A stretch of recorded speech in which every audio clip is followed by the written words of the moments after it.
got it on matrix on private, on matrix on public.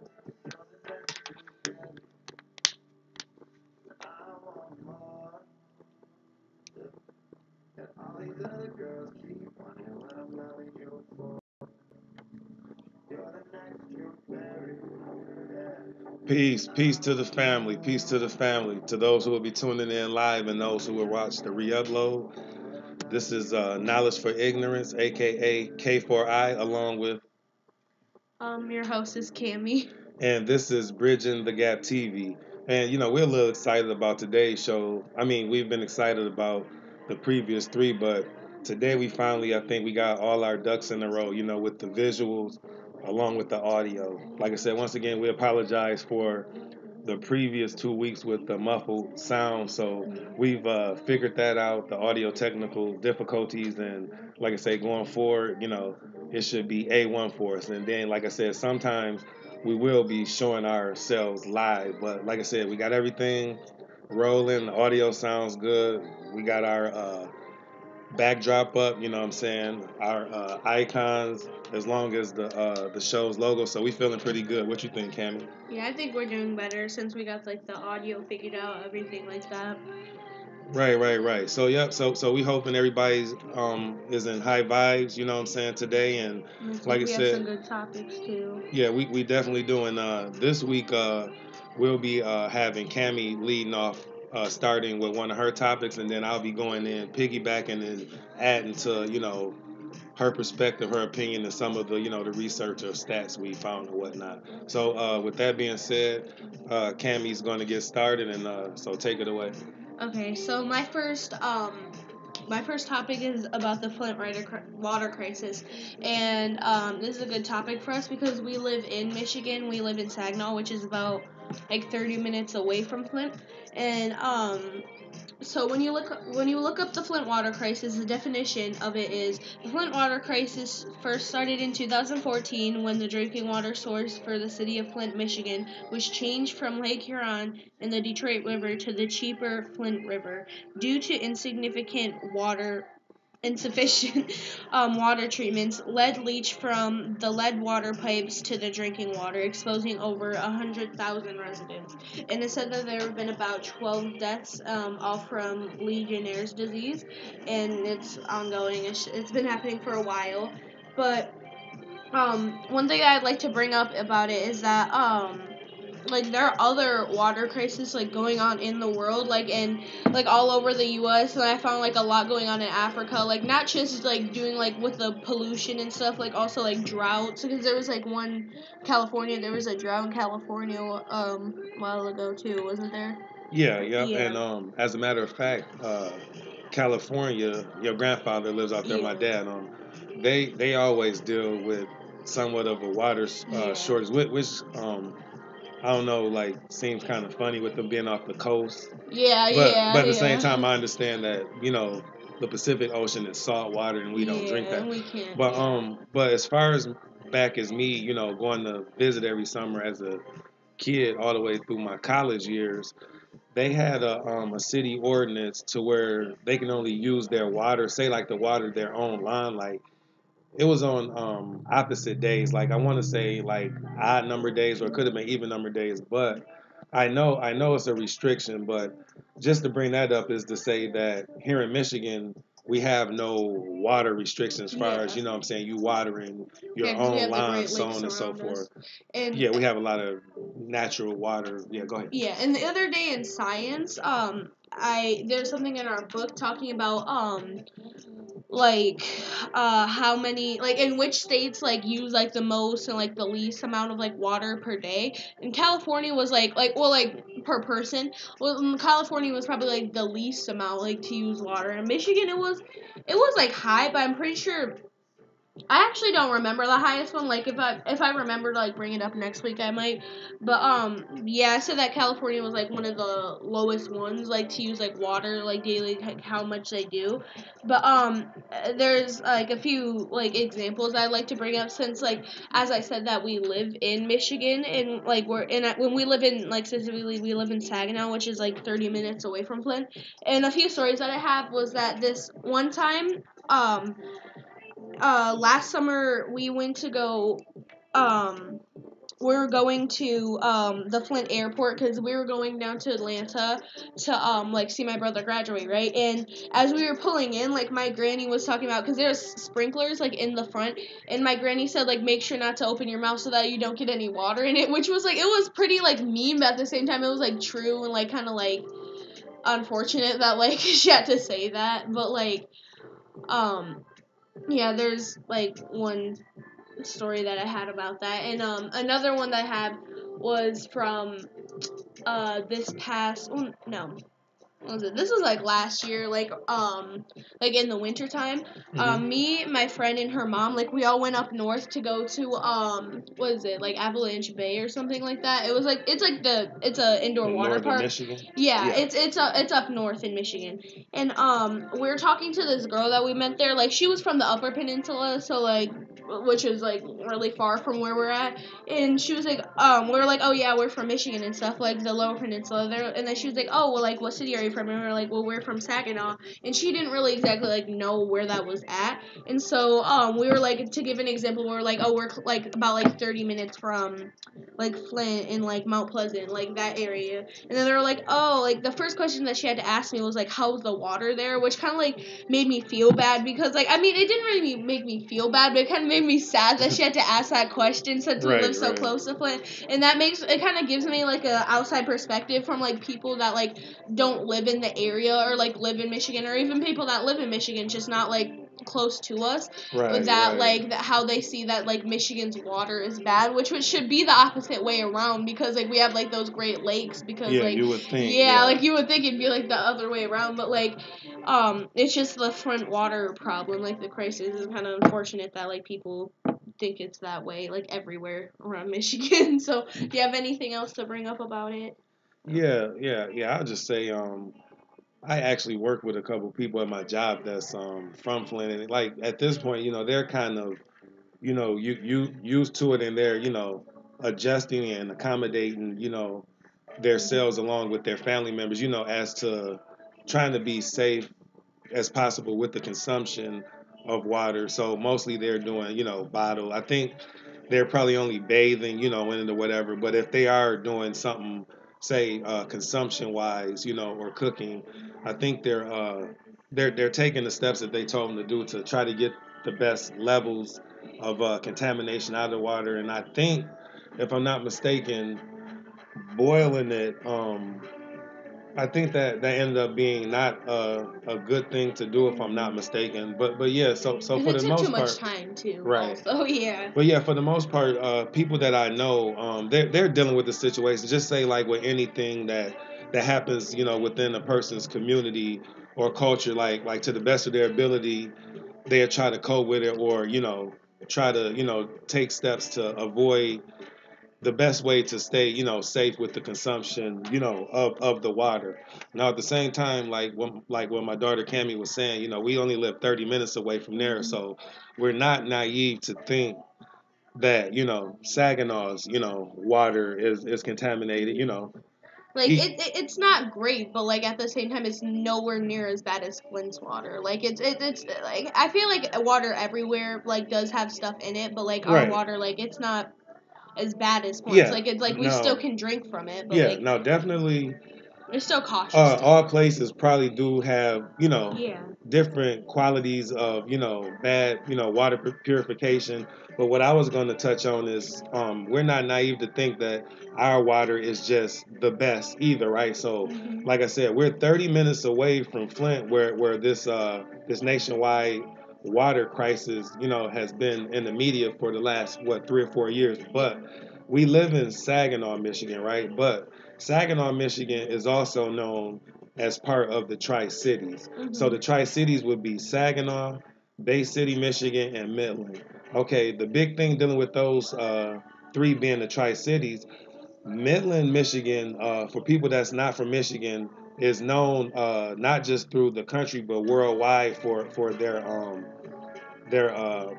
plants. You know what I'm saying? Like not automotive plants, but plants dealing with different chemicals. So we have Dow Corning and we have Dow Chemical Plant. Now, for years, Okay. Well, this is what I would say as far as experience. I can remember back, say, as far as sixth grade would have been on my radar. We're watching the local news, and the residents of Midland, the city of Midland, and just the county in general would be going, to the local city council meetings, petitioning and fighting, to get different ordinance changed for Dow Corning and Dow Chemical to start using different chemicals or safer methods of chemicals or chemical substance because this stuff was starting to seep majorly into the citizens of Midland City and Midland counties water supply.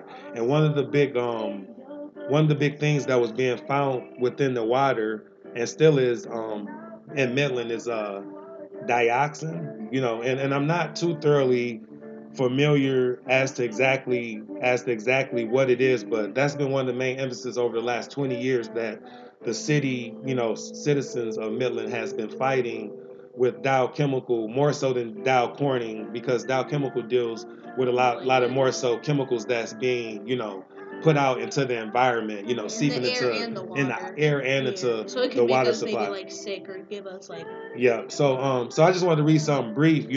Something that was in the local media this past June. And it says Dow Chemical loses key ruling in dioxin pollution dispute.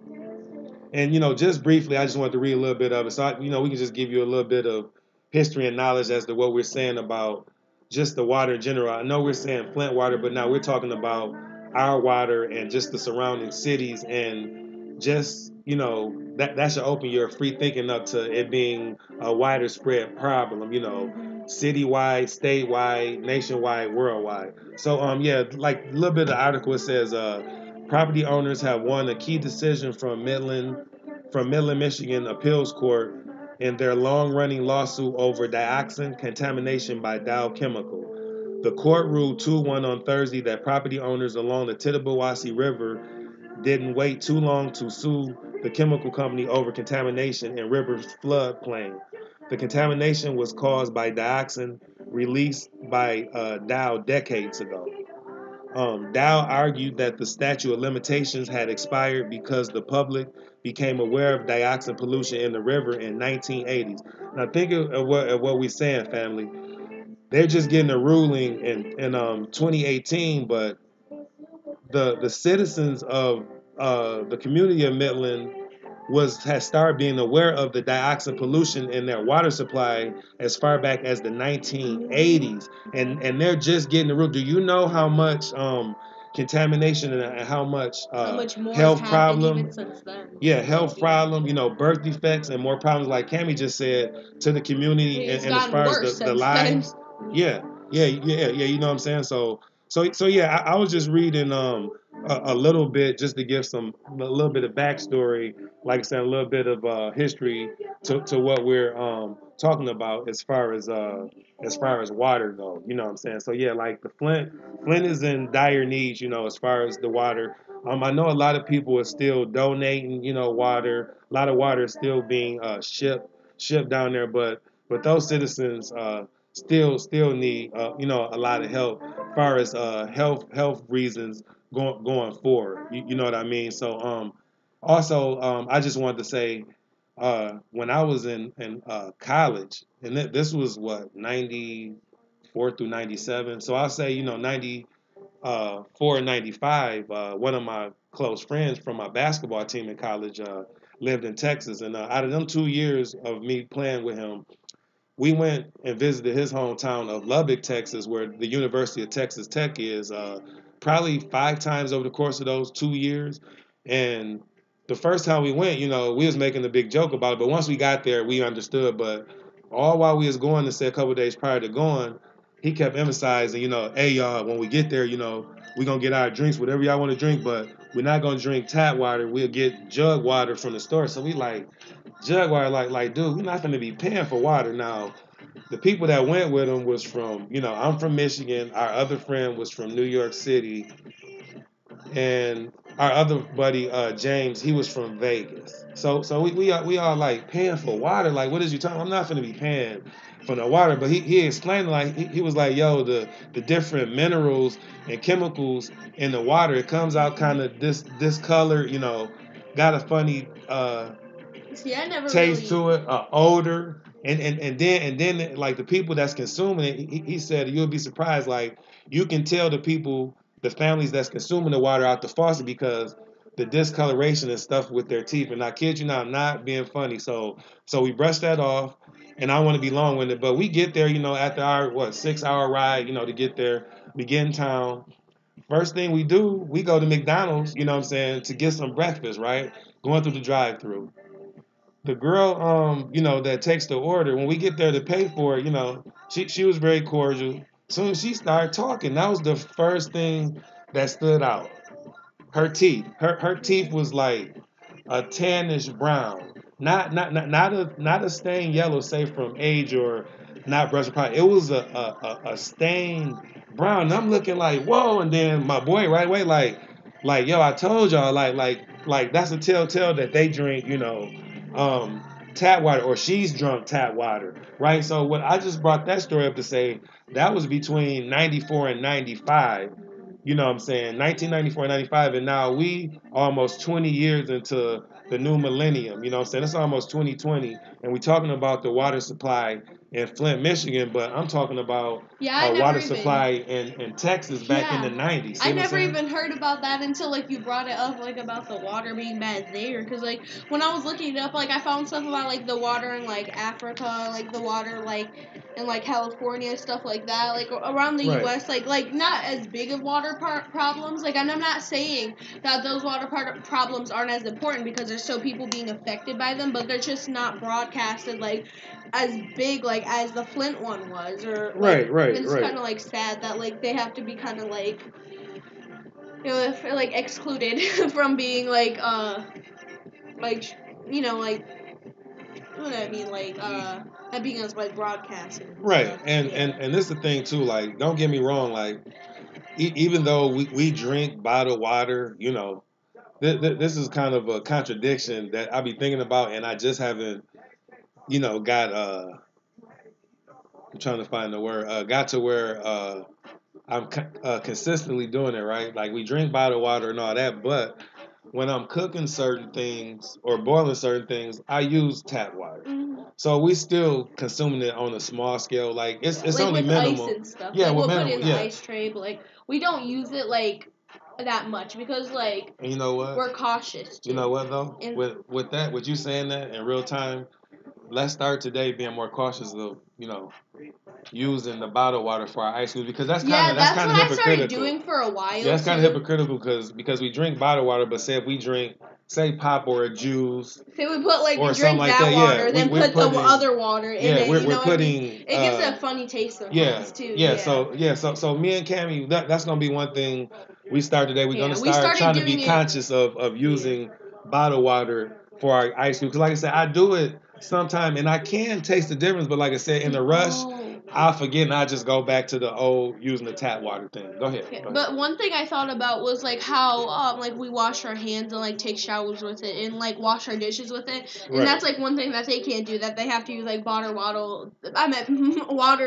Bottled water. bottled water that we You drink saying that from, like, Flint? yeah, that they Yeah. have to use, and So like even in other areas too, that they have to like wash their hands with bottled water, like they have to yeah, wash the that's deep. dishes, Yeah, like, that's deep. and like, So yeah, and I'm sure, like, I'm not sure about like it's not confirmed, but I'm sure most of those deaths that happen in Flint are kids, like, unfortunately, from like maybe drinking like the bath water, or like maybe not stuff being like like that. Then their aware. immune systems not Yeah, being as yeah, strong. and then like their parents are like, oh, what's happening? They're like, oh, it's the water. They weren't like warned enough about Right. it. Like Right. they were Right. like aware of it, but not like Right. fully like, Right. oh wow, like more cautious about it. So Right. yeah, that's all I really have to say Okay. about it. Do you have anything else Well, to yeah, say no, about no. it? I would like to just say that that's a great topic. Like I said, we can continue to talk on it, but we Yeah, do yeah. want to move around. But I would say to wrap that topic up is let's not take water for granted, like Mhm. bottled water or drink, because like I wasn't even thinking Because we that wasted a that lot, deep of especially that when aspect. brushing your teeth Right, too. right, right. I wasn't thinking that deep, but Cammy just went deeper, saying that say the people who have very bad contaminated water. Like even their drinking water, they got to sacrifice some of that to cleanse their Mhm. self. You know what I'm saying? To cleanse their Yeah. body because the water is so contaminated to where you shouldn't wash your dishes, clothes, or stuff like Yeah. that. Never even So thought about clothes yeah, either. yeah. Yeah, So I was that just was a thinking deep. about like brushing your teeth, like washing your hands, stuff like that. But like, oh, like even clothes too. Your clothes could probably get like a bad smell from using that too. Like irritates Right. your skin. Yeah. Yeah, yeah, yeah. That's deep. Yeah. Yeah.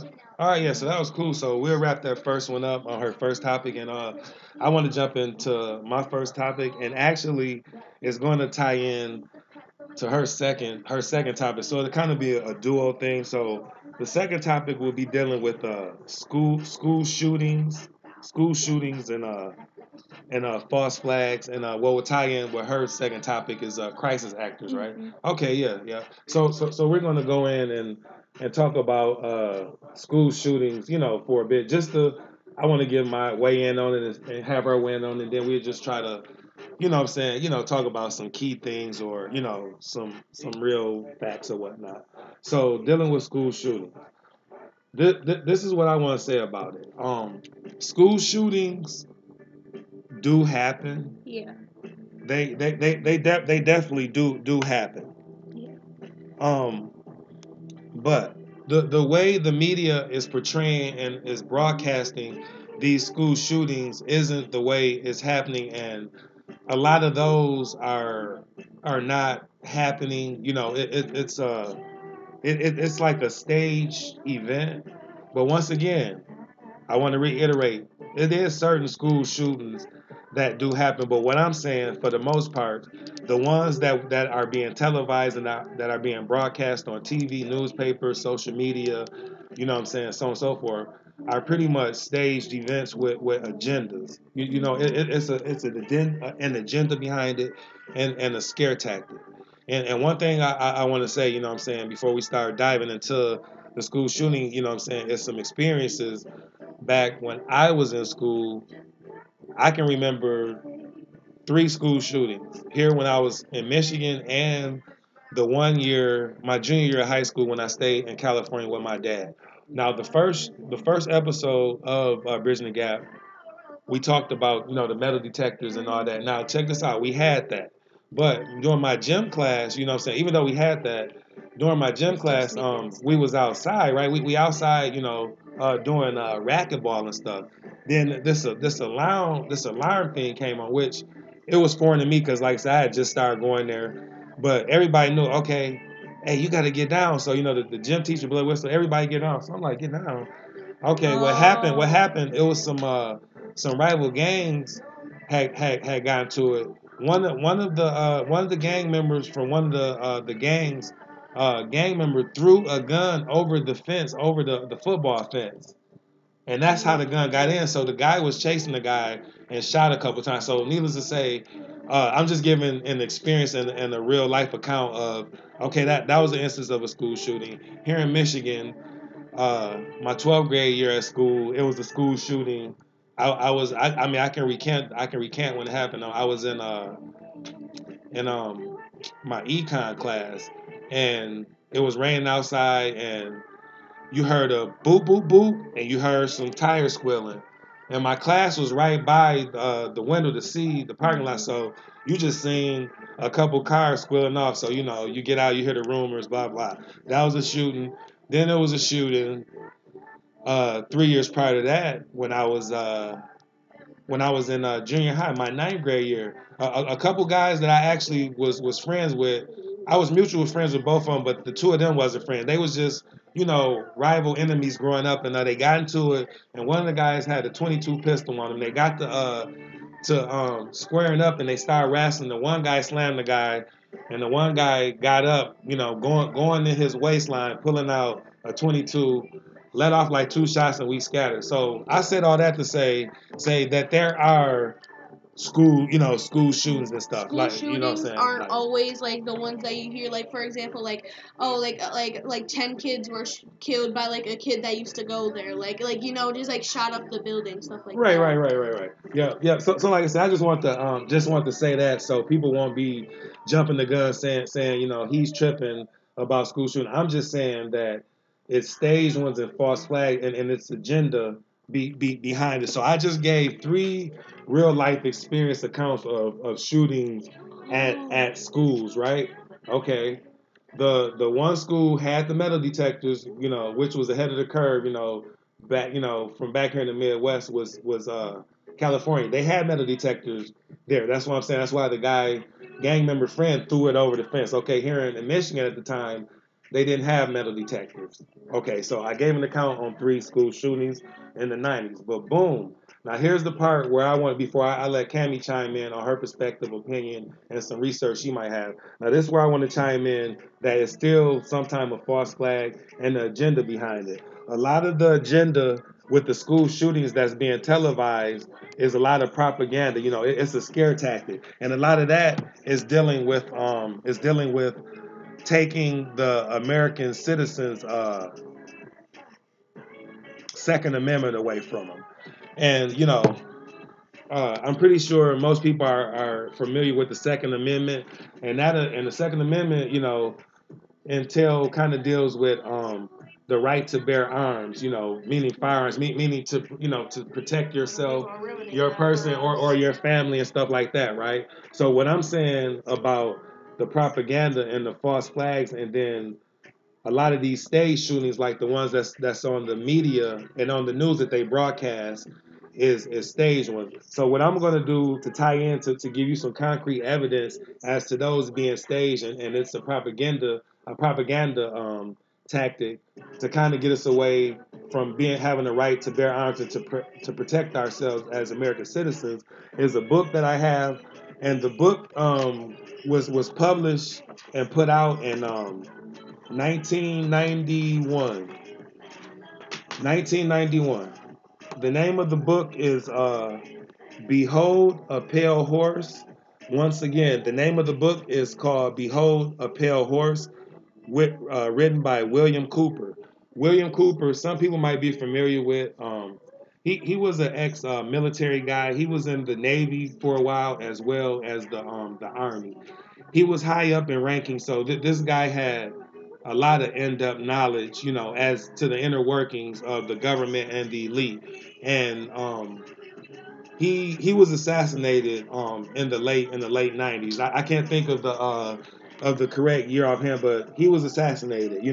Just for him speaking truth. But I want to just read a quick excerpt out of that to show you that a lot of these school shootings are staged and a propaganda tactic to scare us and for fear mongering, and to want us to speak against the Second Amendment, to take our right away to bear arms. So once again, this is an excerpt from a book, Behold the Pale Horse, written by William Cooper in 1991. And it reads: For many years, the secret government has been importing drugs and selling them to people, mainly the poor and minorities. Social welfare programs were put into place to create a dependent, non working element in our society. The government then began to remove these programs to force people into a criminal class that did not exist in the 50s and 60s. The government encouraged the manufacture and importation of military firearms for criminals to use. This intended to foster a feeling of insecurity, which would lead to the American people to voluntarily disarm themselves by passing laws against firearms, using drugs and hypnosis on mental patients in a process called Orion. The CIA inculcated the desire in these people to open fire on schoolyards and thus inflame the anti-gun lobby. I'm gonna read that again. Using drugs and hypnosis on mental patients in a process called Orion, the CIA inculcated the desire in these people to open firearms on schoolyards and thus inflame the anti-gun lobby.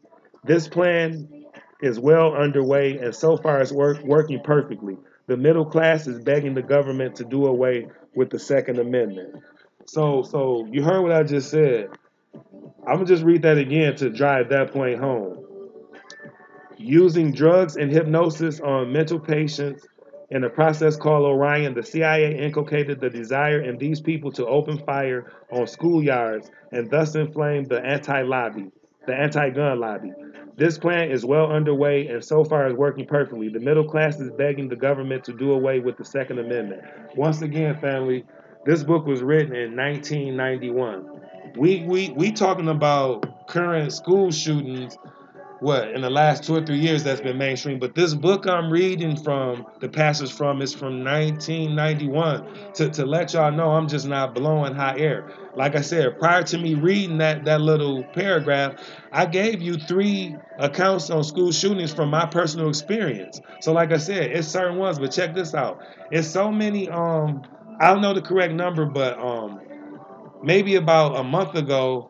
I'm sorry, about 2 months ago. I don't know. I was just free thinking, and then I just Googled it, and I think so far in 2018, you can Google it yourself. It's probably been about at least 30 something school shootings, but how many do the general public really know about? Maybe like three or four of the ones that's been like the Sandy Hook plastered in on the news. Florida, Yeah. like So the going and so with me just reading that excerpt from that book, Cammy, from 1991, and saying that along with them drugging certain people and them, manufacturing all these military type weapons and people being able to get them, but these people that's on these under hypnosis under these psychotropic drugs that's being planted to do these stations. What do you feel about what you're hearing about that? I mean, knowing about say like the Sandy Hook, like the Parkland shooting and stuff like that.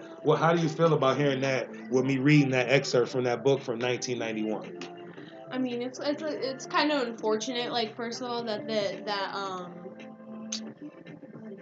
uh that they have to like fake like school shootings, like fake real like Real real life events. stuff that could like that's like really serious and stuff.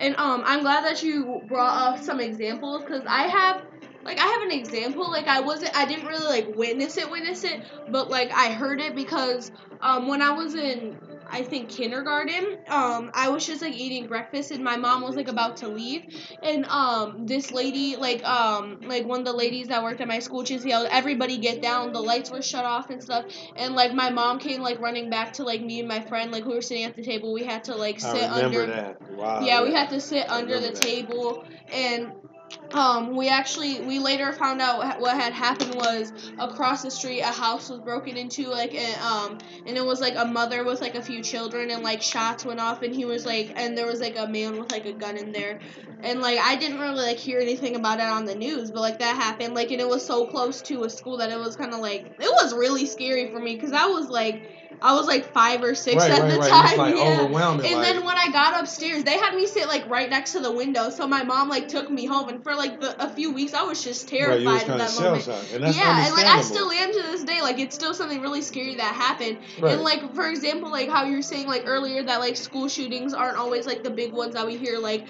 somebody breaks into the school, or like somebody's outside shoots into the school, like kills like Right. 10 or more Yeah. people, So and like one that my mom told me about is that there was a guy, I'm pretty sure it was in Michigan, but I'm not sure like where it was at, but a guy like sat in front of a school for like almost a week, and like cuz he had a gun with him, and he was like threatening people like and stuff, like, but he ended up like killing himself like with a gun like in front of the school, and like the school like wow. yeah, the school was shut down for like a while until like he ended up killing himself, and they ended up having to come and like clean it up and stuff like Right, that. and that's deep. And like and this is kind of like not like going fully into my next topic, but it's about like crisis actors and stuff and school shootings, cuz this was in back in August when I was going camping with my friend. Like I saw it on the news that it was this girl who traveled around the US. Like she went to like the Parkland school, like that had like the school shooting and stuff that was all over the news, really Right, big right, thing. right, right. That there was that it was the first day back. They had like really high security, showing all this like they had like they like tripled their security guard team. Like they like had all these walls and all this big stuff built. And then they're like, "Oh, do you feel safe like coming back?" She was like, "Not at all." Blah blah blah, like explaining and stuff. And and like it's not necessarily like a crisis actor, but at the same time, it was just like she was just making it this like really big thing because like of course I'd be scared to go back to like a school that like a big like school shooting just happened, but at Right, the same right. time, it's just kind of like fishy, like just like.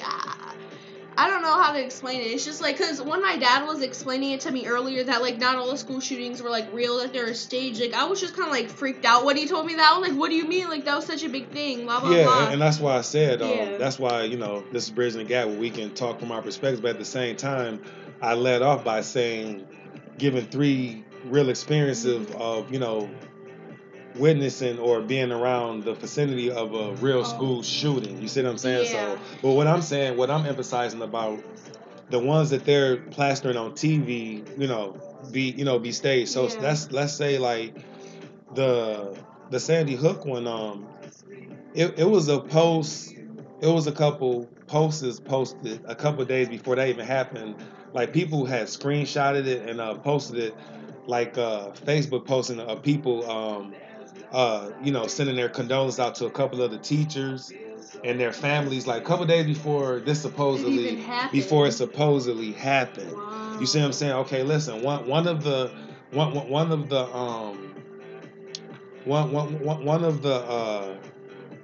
um one of the other people there was seen. One of the people there was seen at other different scenes, for different false flags, right? That some people spotted out, right, and screenshotted and put it on social media, showing like, hey, they was at this person was at that, but in here they supposed to be like a sister or a Yeah. cousin of this student. So you know what I'm saying, so on and so forth. So what I'm saying is, it is real school shootings, but the ones that is being televised on TV are staged, and it's for fear Mhm. mongering and for the bigger agenda with the Second Amendment grab for the right, you know what I'm saying, to bear arms. You know what I'm saying? Yeah. So And you like have any more on that? yeah, cause like for example, like one thing, like I felt like school maybe should have been shut down, like at the high, like after this day, cause like that's where you went for high school too, and you said like that you've experienced like a few, like well not like a few school shootings, but you like experienced something that happened there, right? Is that what you said, or was that in Yeah. California? Okay, yeah. But the other day I was coming home from school and I was on the bus and everybody was like freaking out because there was a whole bunch of police officers like running around with like guns, police dogs, fire, like not fire trucks, like ambulances, like breaking into like houses and stuff. And I heard like as we were driving off, like I heard like gunshots like going off, and it kind of like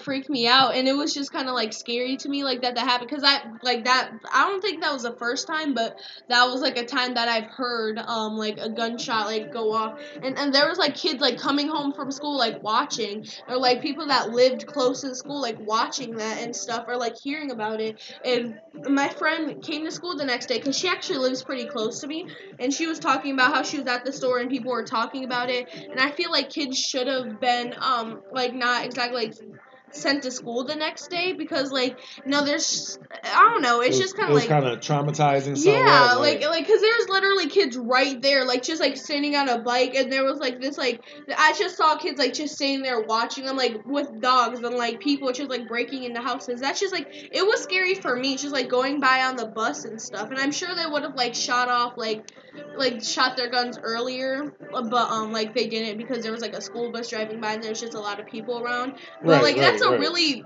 popular area too, because there's a lot of like families that live around there, and a lot of people go by the high like to hang out and stuff, or like people were walking home at the time, and it was just kind of scary to me that happened. So Yeah, no yeah, doubt, no doubt. yeah, Yeah. Yeah. So to tie in, so I guess we can leave from the school shooting to tie in to your second topic, which is right the yeah. The crisis, crisis this crisis actors. actors, right? And look, that's going to tie into the school shootings Yeah. along with false flags and stage defense. So go ahead Yeah. if you want to give the family a little backdrop on what a crisis actor is, even though most of us know. Yeah. So my first question about a crisis actor is like Is that like why would we like need them? Just like why Okay. would we need them? Like if like it's Great like an point. actual thing happening. So Great like point. the definition of a crisis actor is a trained actor, role player, volunteer, or other person engaged to portray a disaster victim during emergency drills to train first responders such as police, firefighters, or EMT personnel.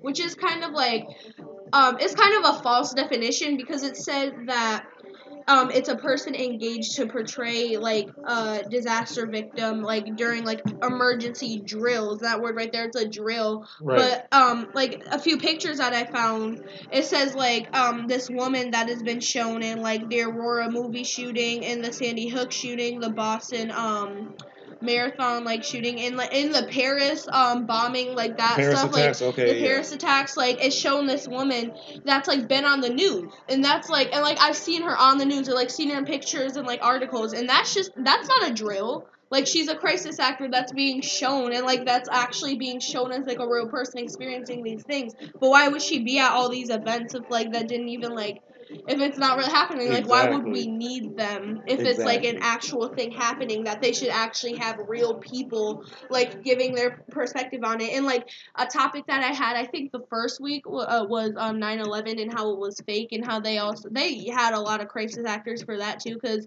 as I was like researching about crisis actors and like my stuff before we started the show, was that like I was finding lots of videos coming from like other things like 9/11 and like other like school shootings that like weren't as big, like but like Right. were Right. broadcasted and stuff, and just like showing that it's like the same people, or like the same music playing, like the same people coming in on the news, Uh like huh. same people being paid to pretend to like actually go through these things, Same and it's kind thing. of, Yeah. yeah. So the crisis actor, she just gave a backstory on what it was. I know a lot of us know what it is, but Mhm. we want to be thorough. And the tie-in with that would be the false flag, along with the crisis actor. And a false flag is a covert operation designed to deceive. The deception creates the appearance of a particular party, group, or nation being responsible for some activity, disguising the actual source of responsibility. So once again, a false flag don't necessarily mean that the actual event didn't happen. That just means that it didn't happen the way the media, Yeah. the Portrayed it news, to yeah, be. portrayed Yeah. it to play out. So Mhm. once again, a false flag don't necessarily mean that nothing didn't happen. You Yeah. know what I'm saying? It's just not being played out, and say Yeah. like, say the casualties or the injuries they saying happened didn't really go like that. So Yeah. talking about Christ acting and stuff, I want to jump in and speak on that a little bit, because you see what you just said. You just said the one lady was seen in what the Uh, Sandy Hook, the Sandy Hook, the Boston one, the the Paris one, Boston, like in whole the other Paris, man, countries and too. whole That's different and crazy. whole different countries, Yeah, it's just like and they that's have her in different. so And look, many things. It is those different definitely the same events. woman. Now, Hmm.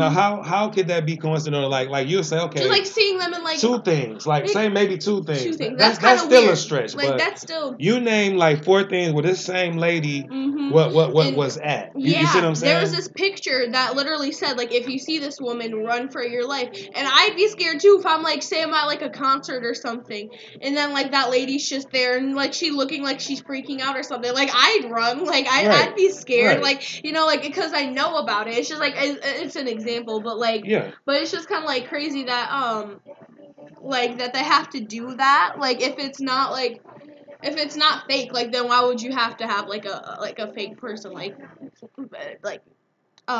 pretend to like witness it and stuff, like give Exactly. like a false story, like no, it's just kind of, it's kind of sad, it's unfortunate that they have to do that. Right, right. I mean, and so to talk about the crisis actor along with the false flag. So let's talk about I don't really know if you really seen you. I mean, you seen it to me a little bit, but you probably wasn't consumed or really following it. But maybe about 6 months ago, the Vegas shooting when they had the Oh, concert. mm-hmm. Okay, that's what I'm saying. False flag. Now, shooting and stuff like that did happen. Yeah. I don't necessarily know about people really getting killed. So initially, when it Maybe happened, getting hurt. right away, it's certain people that I follow on YouTube with certain, information, say as far as research and conspiracy theory. So, say a couple hours after it happened, a certain person I followed had uploaded video from a Uber driver that was outside of one of the hotels. Don't quote me on But that. they're I like want to shooting say from that one, the I big want one to that they're say, shooting. yeah, Okay, yeah. I yeah. want to say for now, right? But she was parked on the front side. Now the shooting happened, if I'm not mistaken, on the back or the side of the place, right? So when that shooting was going on, and they were saying it was coming from that one guy, you was hearing multiple shooting like stagger, like you was Yeah, hearing that's boop what I boop was boop, then you was saying. hearing another gun, That's another why they gun. thought that there was like two shooters for a Yeah, and they while, thought like it was talking like from like three. different. Yeah, so Yeah, so this lady yeah, saying it, right? So this lady talking, this Uber driver, she like, wow, that don't sound like pyrotechnics. She was like, yeah, she was like, that sound like gunshots. So she's sitting there. It stopped for a minute. It started again. yeah. Now That's an she's example that it showing, wasn't fake. It was yeah, just something yeah, that was she's like showing drawn. people entering the hotel. Like the main entrance and stuff. People standing outside. So it stopped again, started again. So then she like, y'all don't hear that, and people still kind of docile, not really paying Yeah, attention. But people then they like kind of locked into the start, concert too. yeah, and they Like, on and their that's a phones. great But place then to after do like the it. third time, people start like yo, those sound like gunshots. So Hmm. I just brought that up to say the information and the narrative they gave on TV saying that it was that one guy from so many stories up and he did the shooting by himself. Like it was different people doing the shooting.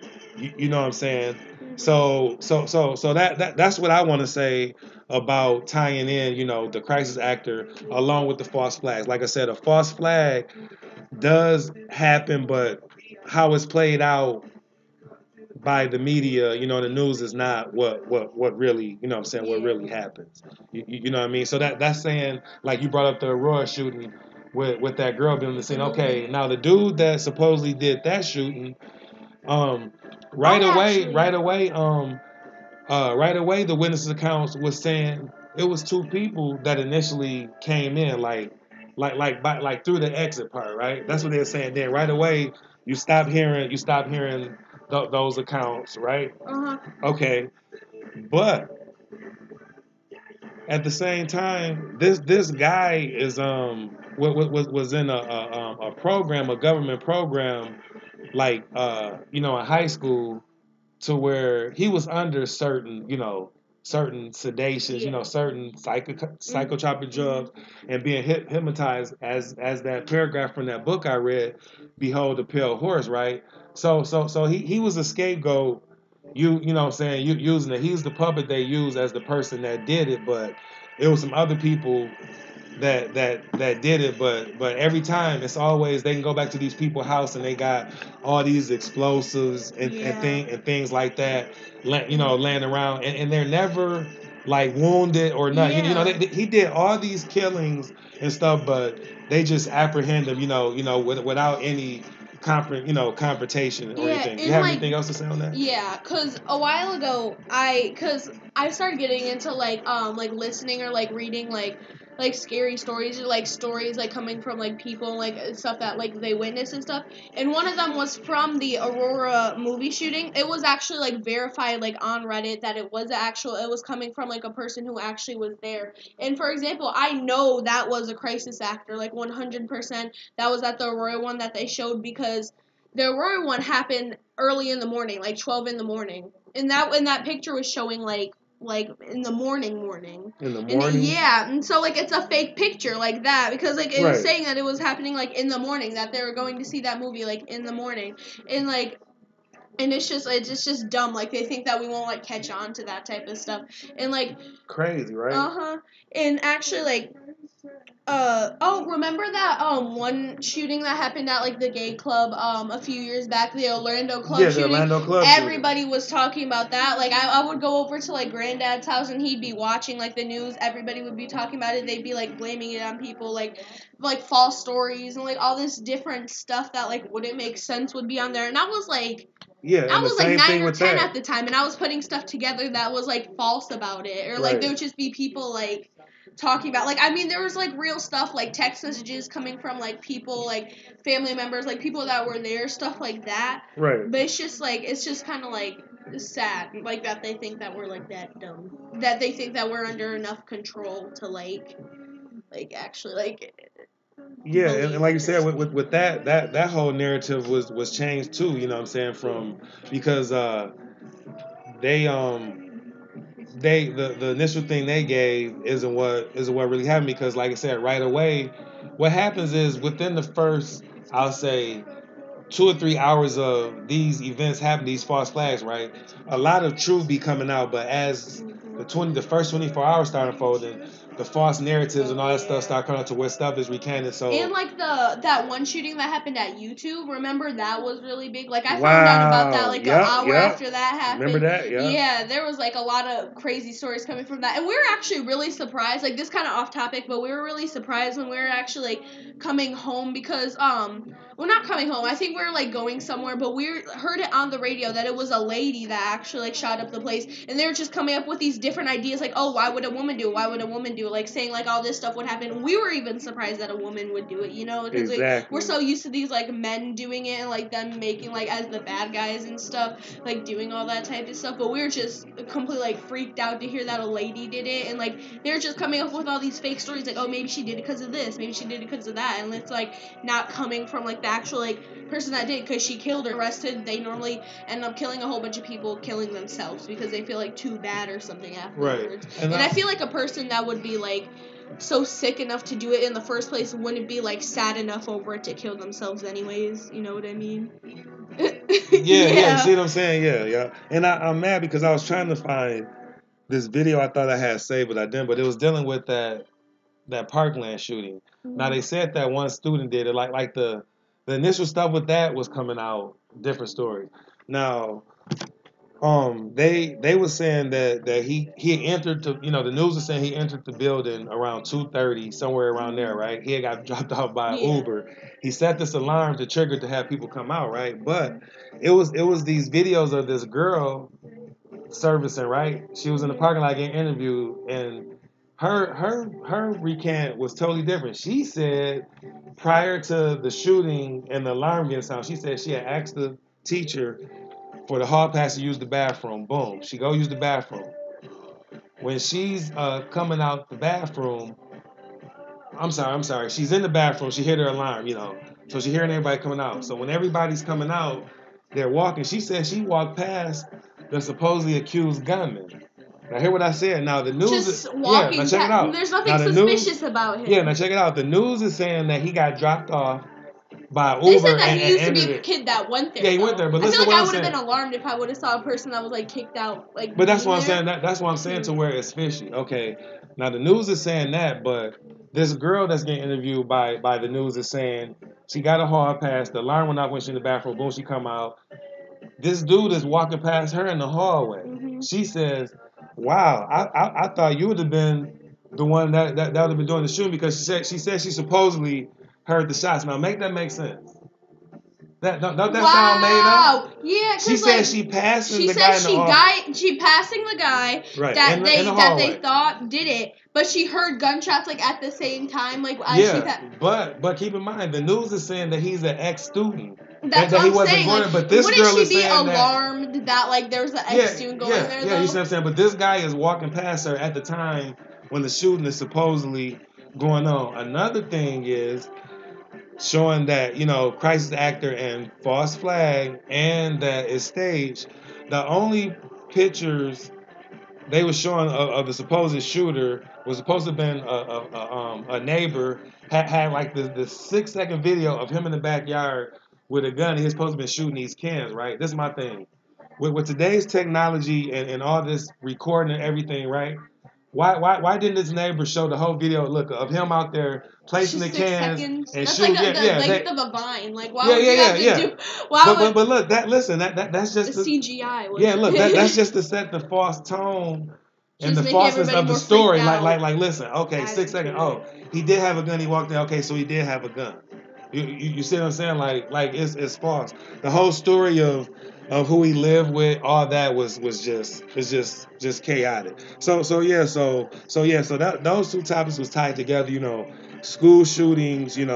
and them really want to take away that Second Amendment, like scaring us with the fearmonger and the shooting, saying that we shouldn't really be able to, we shouldn't have guns because people are very erratic with them, it for us, and they're going everywhere. That, you know what, and this tying into it, but that's like when this used to be on the news a lot, which makes me think like the start of those was like a scare tactic. Look, I'm thinking of this in real time that this was a scare tactic to do away with the Second Amendment. With this was a thing that they called them. People going postal.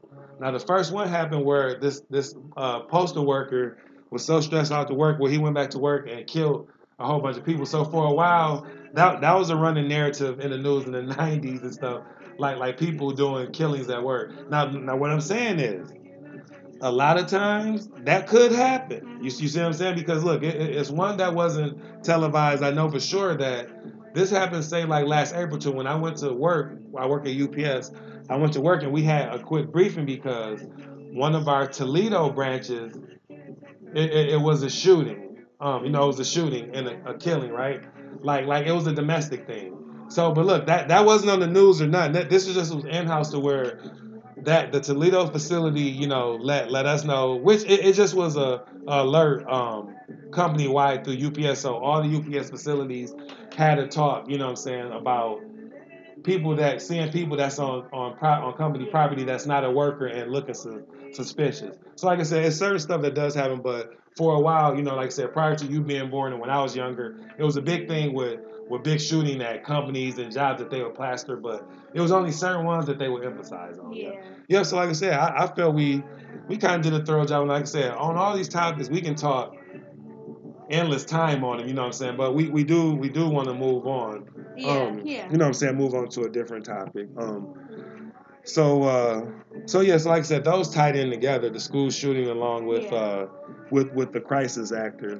Um, did you have another one, or I was gonna say I can jump to the other one. Okay, so I guess I'll jump into my last one. That we can build on, and then Cammy jump in and we'll go back and forth.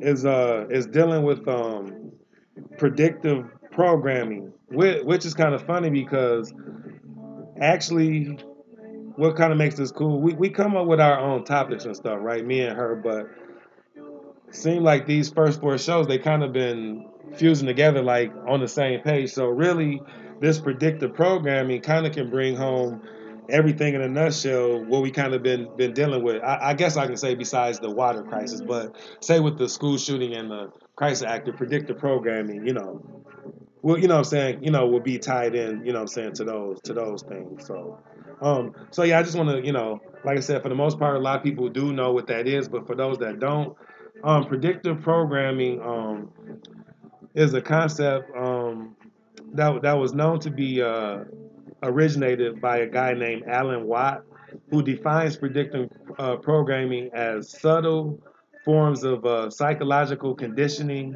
provided by the media to acquaint the public with planned societal changes to be implemented by our leaders. Let me say that part again. Predictive programming is a subtle form of psychological conditioning provided by the media to acquaint the public with planned societal changes to be implemented by our leaders.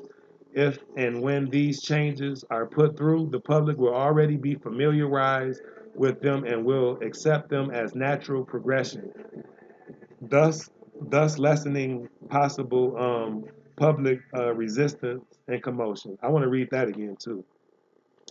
If and when these changes are put through, the public will already be familiarized with them and will accept them as natural progression, thus lessening possible public resistance and commotion.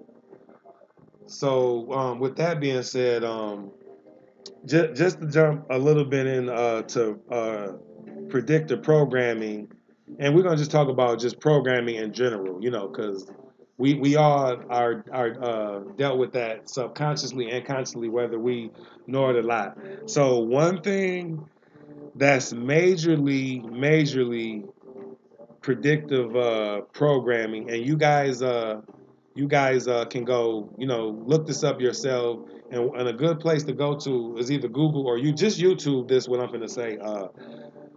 9/11 predictive programming. Once again, 9/11 predictive programming. Yo, like I said in the previous show, I first caught wind of uh, the 9/11 conspiracy and the false flag with it through my college buddy who hit me to the documentary Loose Change that exposed the whole 9/11 thing.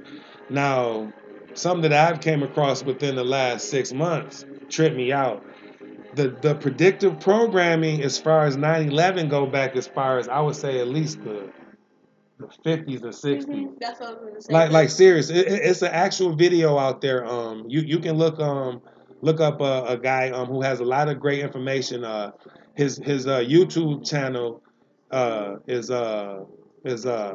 ODT ODD iReality TV. Once again, that's odd. Just type in iReality TV, and you can just type in 9/11 predictive programming. And this guy did like maybe about an hour video, like thorough research. Like I said, I already knew the false flag about it, but the predictive program with it goes back as far as like the 50s and 60s. Like they was implementing this stuff, family, and like the cartoons and stuff like Tom and Jerry, Elmer Fudd, stuff like that, way back as far as that.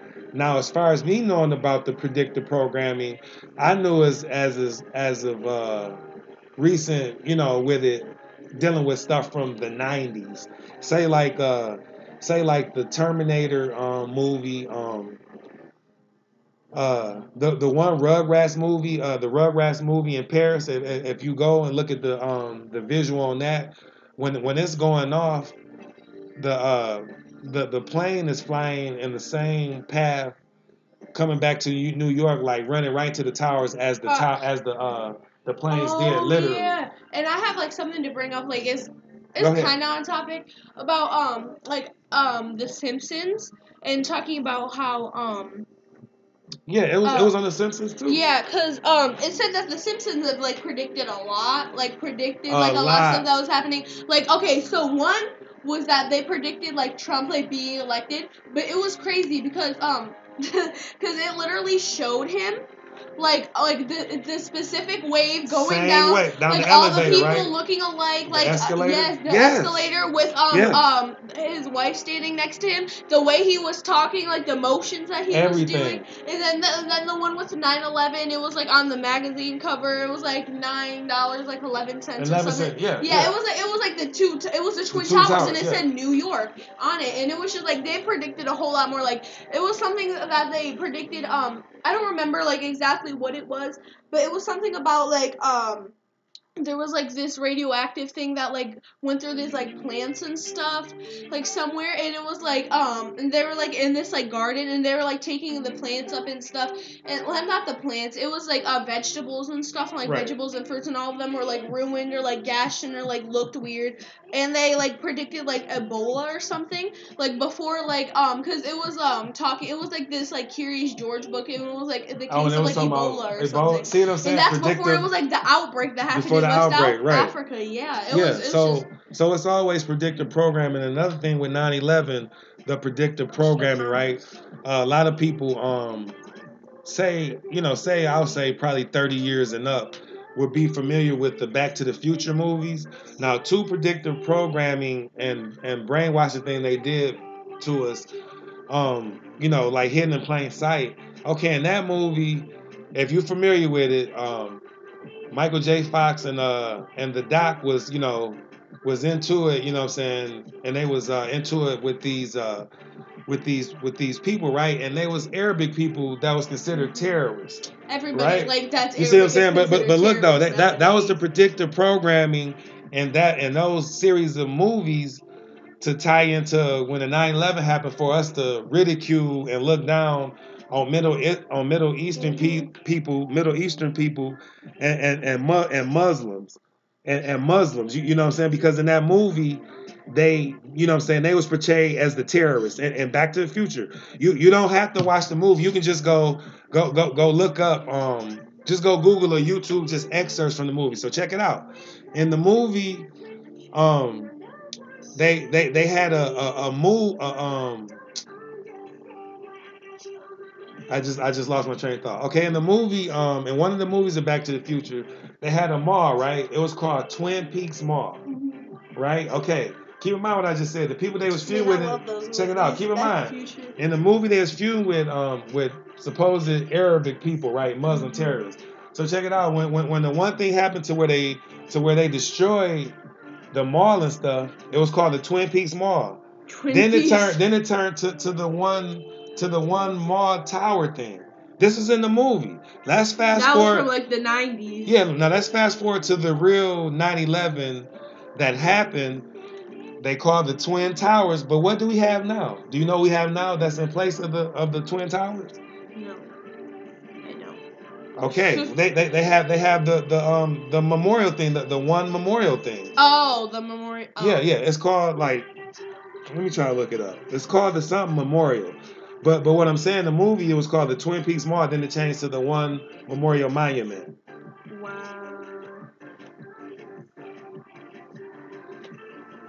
Um, go ahead and talk on it. Talk on some more of the predictive programming. Oh. Cause like I said, and like it's even more so in with the what you were saying about the Simpsons. The Simpsons It's more so shown in pre-program kids stuff. programming pre-predictive programming on a lot of things. Say like the Paul Walker thing, like how he got killed. Say that was in there. Say like dealing with when Miley Cyrus was going through her issues when they were saying she was going crazy and stuff. They was pretty much showing like how Hollywood and a lot of these artists and stuff are programmed and they're under certain mind control. Okay, so yeah, I was talking about how The Simpsons like predicted a lot of things in their shows, and it's one of those things where like they normally like put it in like kids stuff and try to like brainwash kids from a young age and like stuff like that, and Yeah, because no, oh It's like, no, my fault. No, I was just trying to have you do that because I was gonna try to look something up right quick. But no, yeah, the Simpsons in a lot of their cartoons, it's a lot of predictive program with a lot of current day false flag. Listen, not only in the Simpsons, some of the other cartoons too, like yeah, that's what I was saying. They normally do what's like that kids. American Dad. yeah, American Dad and Yeah, the they're other like what's the other it's one? normally like adult American cartoons. Dad, American Family Dad and Guy, Family Family Guy. Guy. Yeah, Yes, Family they Guy. American Dad, Family Guy, like those two shows, like they touch on a lot of stuff that's like actually like really true, but they make it into like a funny way. They just like cross a lot of barriers that like me and my mom like we talk about like they cross a lot of like barriers like doing bad stuff, but they do also bring up like true stuff. And I actually was just looking up an article on like stuff that the Simpsons had predicted because I found like a lot of stuff. Yeah, And like just give there's us just a like few of them. yeah, there's just like little ones like stuff like how they predicted like autocorrect in one episode and like FaceTime like stuff like that. But they're like but there's just like other stuff that I predicted like I brought up like earlier like the 9/11. yeah, like 9/11 stuff like that. There's one that Yeah, I I'm just haven't. drawing the blank. Like I said the Paul Walker one, but I'm drawing the blank because it's a few more that He recent. predicted smartwatches too. Yeah. Okay. See that? America's Ebola outbreak. It was on here. Okay. Like Look, it was on yeah, there. it was at Curious George and the Ebola virus. I remember. Like I actually like saw that. You know what it did too? episode. It predicted one of these recent FIFA's the corruption. the last Super Bowl. The last Super Bowl that the Patriots won, it predicted that on The Simpsons too, like the score and stuff like that. But listen, now go back to what you just said about that's not small, Cammy. The smartphones and all that because that's letting you know. They just like knew they're gonna start Yeah, from so that. check Like, this out. that was predicted in 1995. That was like before both of my brothers and sisters were born. And one that I haven't heard about. Let me read about it. It's it said NSA spying scandal. It was predicted in 2017, came true in 2013. It was talking about how the government is like has surveillance on like American like people's phones and stuff. Yep, that they predicted that. I'm not surprised about that. Um, yeah, they it says on here Donald Trump's like presidency, that one Right. again. Lady Gaga's halftime. Oh yeah, the one that they did in the Super Bowl. Yeah, these are like not like as small. Like these are like smaller ones that aren't as like Yeah, big but as they like see this. you But say yeah, you say they're small, but still they're still not small like they're because just still kind they're of still crazy that they like. significant. That yeah. So Yeah. so what I'm saying, the reason why I'm saying they're not small is because check it out. With all these things that's happening in real life, right? After it's been on the show, like, so who is these people really that's doing this Who show? yeah who You see what I'm writes saying? this? Like who Because my thing is like like there's been like multiple lawsuits on those shows, on The Simpsons, on Family Guy, on American Dad. Like there's been multiple on them trying to get them like shut down and stuff like that. And they brought up a lot of things that are like crazy, that are like um that are just stuff that like you wouldn't really think about before like you see it, you know. I and mean, that's the reason kind of like why. the Mandela effect And listen, thing. and that's why it's predictive program because it's subtly see with us being ignorant to it, and, ignorant to it Oh. and not knowing. With us being ignorant to it and not knowing, when they throw it out, we just watching it as as entertainment, right? We just seeing it like not knowing subconsciously, and the redundancy of it and repetitiously of us seeing it, right? And then boom, when it happened in real life, you know what I'm saying? It's like we're kind of caught up guard by, but at the same time, some of the stuff we kind of deal with it and take it in and not think deeper. Like why is that really happening? Because Yeah. they put it in our face so much to where we're dumbed down and we just go with the flow of it. You know what I'm saying? So when you're saying some of the things are small, it's not really small when everything that's on there is playing out in real life. So it's Yeah. scripted. So for the most part, it's letting us know that everything Oh. on TV, everything on TV, everything on TV is pretty much scripted. Yeah. For the most part. Yeah. You know what I mean? Like There's just like, because I found like a few articles on, because I know that there's like other shows that have like talked about that type of stuff, but right. And there's then one that they like predicted like who's gonna win like the Nobel Peace Prize, and this episode was from like, I don't know when it was from. It was from like the 90s or and it something. said who was gonna win? Somebody's It gonna win a said Nobel Peace Prize. it was somebody for like economics, and it said like Jad, I don't know how to pronounce that, but he ended up winning it apparently.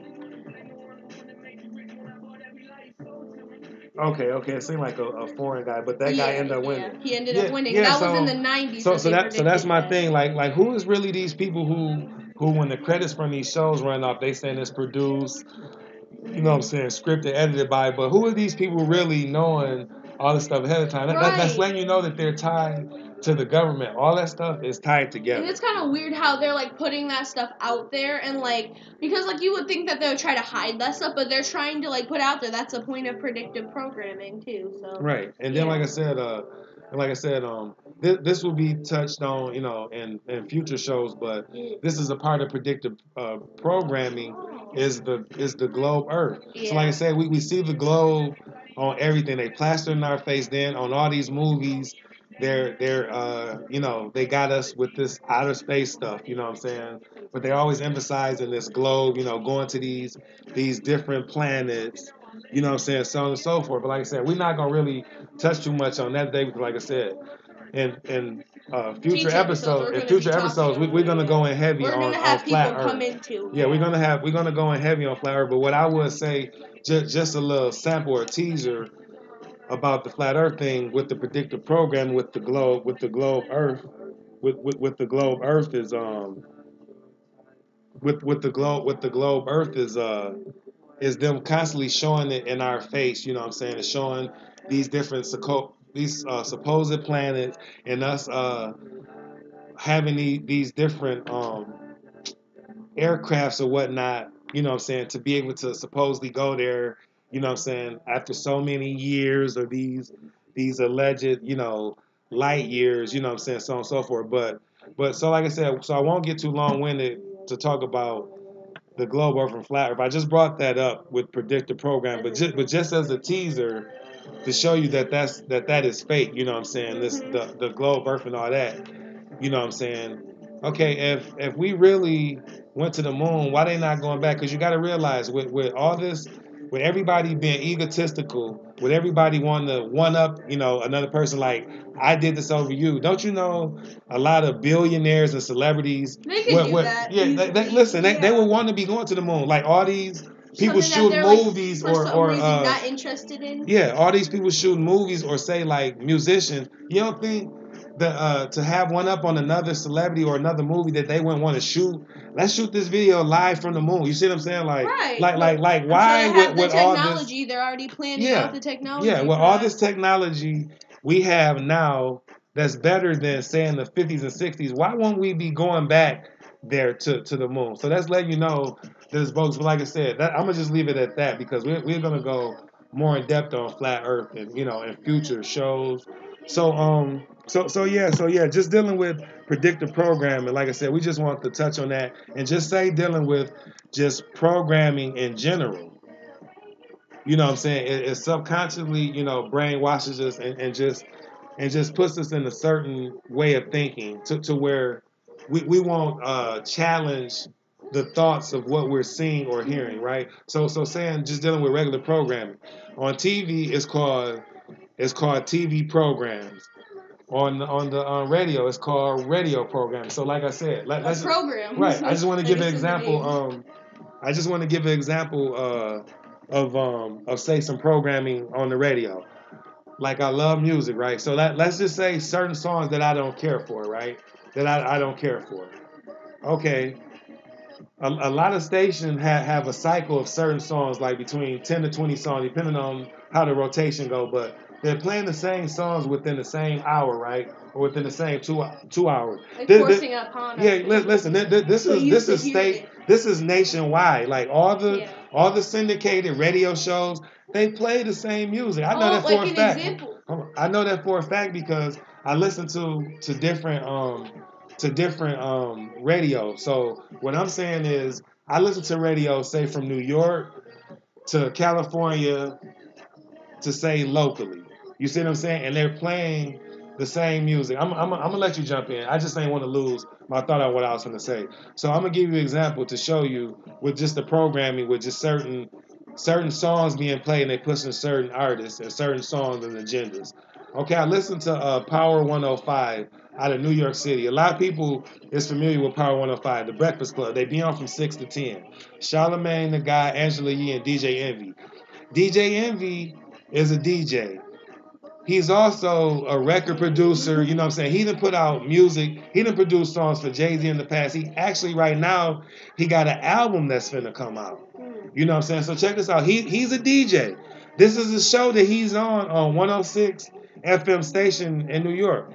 Do you know he can't really play what he wants to now? Grant you, in the last hour of the show, the 9 o'clock hour, he does this mix. He does a DJ Envy mix to where he does a mix for like 20 minutes to where it's a mixture of songs he put in, and then he has it to where he says you can text in, tweet or call in or text in certain songs you want for the mix, but it's a mix he already pre-mixed and put in himself, which is cool. That's his mix. But prior to that, all the songs they playing is stuff that the overheads of the station is having them play, and the main songs that these record labels want to be played nationwide and worldwide. So say certain songs that he as an artist, I mean as a DJ itself, might think might be a great song, he can't play prior to 9 o'clock because it's certain songs in the rotation.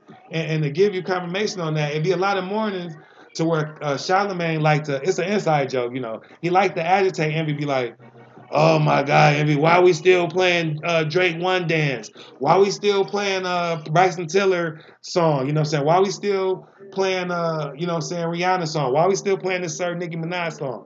Like all them four artists I just named, they might have better songs or more quality songs that people might like.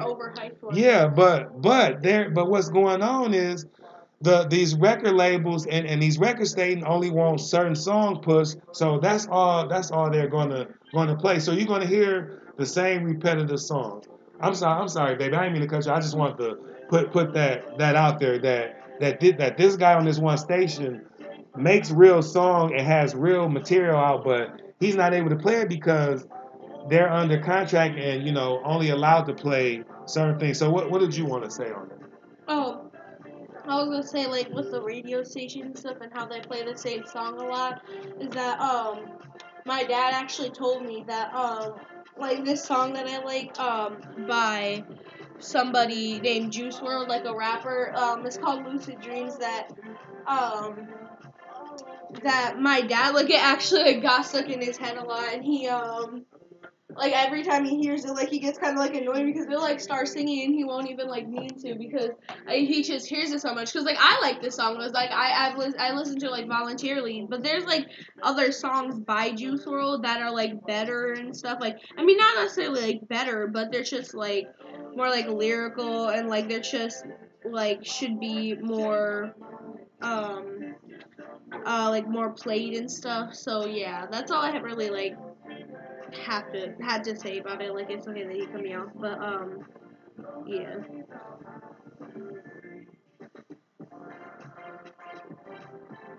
but, yeah, but yeah, as I said earlier, that there's a lot of things that Yeah, so I agree with what you're saying. I like the Juice World. Like I said, he's your age group, and like I said, I love music from all age groups. I'm not one that's just in my age group. This ain't good music. At my age or when I was young. Like I said, it's certain artists in your well they older than you, but in yeah, the new generation that I care for. There's some I don't. Just like artists that's my age or older that I've never cared for. So I'm not one that's just for a certain age group. Like I said, it's some younger artists, and like I said, some of the stuff, what I'm saying, might just be club type song. And Something not there's a not with song social that commentary. we Just something just to vibe to. So I like yeah certain stuff like that. Even though I'm more like overall, I'm into artists that have substance and it's saying something. But it's certain like younger generation artists that I like some of their stuff. Like I ain't gonna lie to you, like I like the Migos. I yeah like them, you know what I'm saying? And I realized that probably last winter, like now your brother was trying to hit me to him about 2 years ago. I was brushing them off. Like the one song when they like the first hit the first song scene with that Drake. yeah, That Versace. I That didn't song. like that song. I Like like that's that song. Like that's how I I didn't first like found it. out about them. Before they came out with like Bad and Bougie stuff. Like I Hmm. started liking them because like I found that song and stuff. And then actually there was a song that we heard on the radio the other day that ended up like it ended up coming in like autoplay on like one of my playlists. So that's why I remembered it.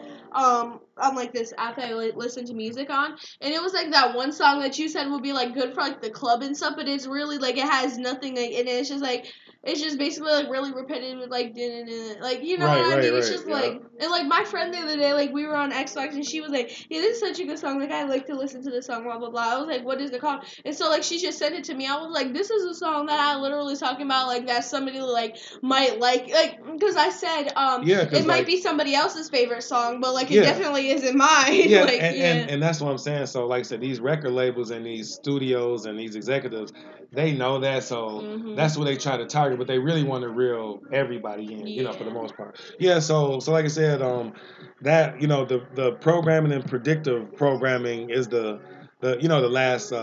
last topic for the week. But I want to say from experience from me, what I'm saying in real time, like me knowing this and not just consume with it, like a lot of programming that I've been consumed with over the years, and my girl, her mom be killing me about it, and I over the last couple of years, I would joke with her about it and agree with it, but like I said, I grew up. My first love was basketball. I'm diehard in the sport, so basketball. I love football.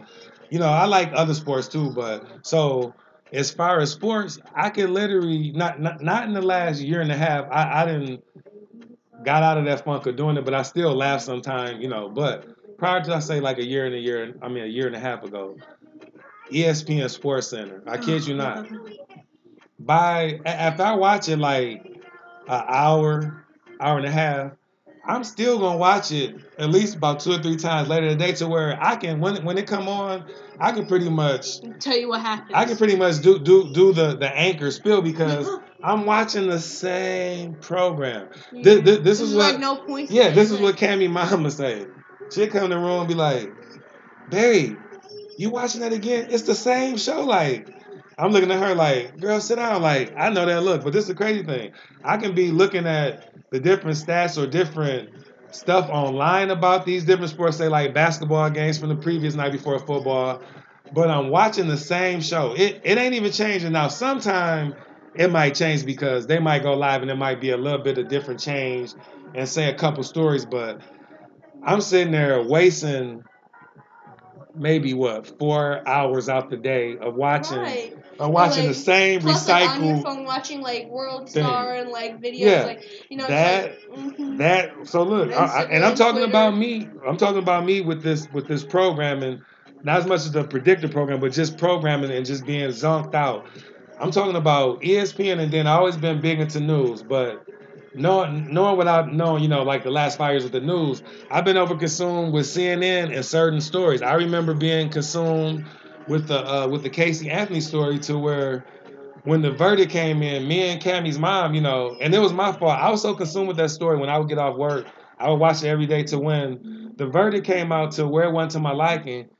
Man, I just blew a lid. I was so stressed. I'm around the house, young. She like, calm down. Like, you got so consumed with it, but dealing with the programming, you know what I'm saying, dealing with the programming, and I would say some of the predictive programming too, because the different stuff, the different visuals they show, and stuff like that. I just wholeheartedly knew she did it, so on and so forth. But I was so consumed with it. But like I said, ESPN and CNN and some of the local news, I would spend at least 4 to 5 hours a day watching the same redundant You ended up like having news to like cycles, what I'm saying, and sports cycles. yeah. And like I said, like a lot of my HOTC family, we didn't talk, what I'm saying, within the last month to serve. And I told them, like, I still, watch basketball die hard. Now, last year with football, with the hoopla going on with the kneeling, I kind of pulled away and was more so just watching my Broncos. But this year, I've been more so watching it. But the one thing I've been conscious of that I was talking in our server about going forward is I'm gonna be watching a lot of the football games, a lot of basketball because I'm diehard NBA and college. Diehard Duke fan.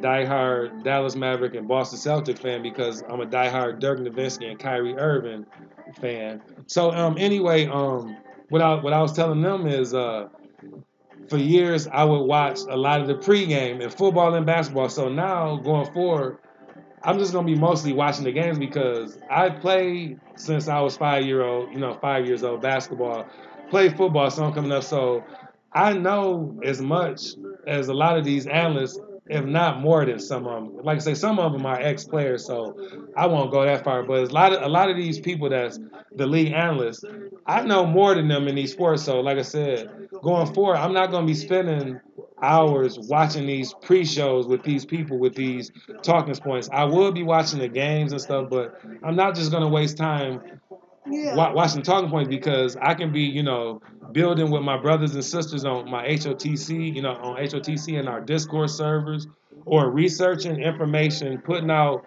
more truthful information to the people on my YouTube or on YouTube, watching some content or live stream from different people in the content community that my HOTC family, is a part of and follow. Say like Bro Sanchez, ITV, D Marble, say like Vegan Warrior, stuff like that. ISP, stuff like that. So like I said, I'm trying to use a lot of my time, wisely. You know what I mean? So like I said, I'm not getting away from sports, but a lot of those pre-game shows and all that, I don't have time for that. I can be using time, to spend with family, with you and your mom, stuff like that. Us do stuff or me, finding more research, reading up on more research and stuff like that. Go. Did you have anything else you wanted to say on that? Because you're talking about like how you used to like watch like ASPN and like the news and stuff like that. And you Right. actually like when I was at a young age, you had to stop like watching the news around me as much because like I was kind of like freaked out by it and stuff. But like most of the news channels that like you watch so repetitively, like I find videos like they all like say the same things. They're all given like the same script. There's like no point in watching it because you're gonna find out about it anyways. And like it's kind of dumb because like I'll find videos and it's like it's showing like at least like 10 different like at least 10 different like news stations like around the U.S. That's the saying this same. exact same thing, the Yeah. same tone, the same pitch, kind of looking the same. You know what I mean? I'm It's just glad you kind of. brought that up too. Mhm. I'm glad you brought that up about me kind of censoring watching the news when you was younger. Now just think of that, like that stuff right there could have been scaring you. But like I said, a lot of that stuff on the news is fear mongering. Like check this out. You brought up the Ebola thing, right? It's a fear mongering because check it out. It went away. It'll be 1 year to be Ebola, right? Then it'll be the H1N1. Then it'll be like SARS. But all this stuff be in the programming news cycle real, right? You know what I'm saying, for a couple, 2 or 3 weeks, then it's supposed to be this dangerous, that detrimental to the human population worldwide, but then all of a sudden it just goes away. Yeah. See how you said it? You said the same thing. Goes away. Like it's like dang, like 2 weeks Like, ago it was like, vital. Like literally, like 2 seconds ago, wasn't this like something that everybody was talking about? Like yeah, you know what I'm just, saying. Like, and then all of a so sudden, it's on to the next thing. You know what I'm saying? Yeah. It's almost like trends in like different like forms. It is. It's like almost trends like the different challenges like we the talk different about. like Kiki, like yeah, the yeah, Kiki you know what I'm challenge, saying? like the what was that one called? Like the mannequin challenge. Remember when those like those clowns were running around? Like the scary clown thing was popular. You know what? And and when was that? That was That around was like Halloween last year. Yeah, it was like in 2017 or the year before. 16, Yeah. 16, yeah. Yep, and that was a big thing. But like I said, then it leaves out of the cycle. You know what I'm saying? So a Like- lot of the like programming, a lot of the programming and predictive programming, we just want the touch bases on, and in real time again, dealing with this with the predictive programming. I want to shout out my HOTC bro. I want to shout out my sis Joe from Cali and Lady Legs. Now I'm finna show Joe from Cali some real love in real time dealing with this predictive program. Okay, early this week it was supposed to have been this rocket thing that shot off, right?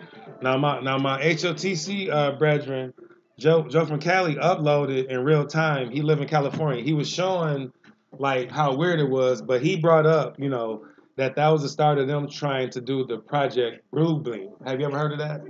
You never heard of Project Blue Beam? Wow, we really can going on that. So that thing is like dealing with different. You familiar with what a hologram is, right?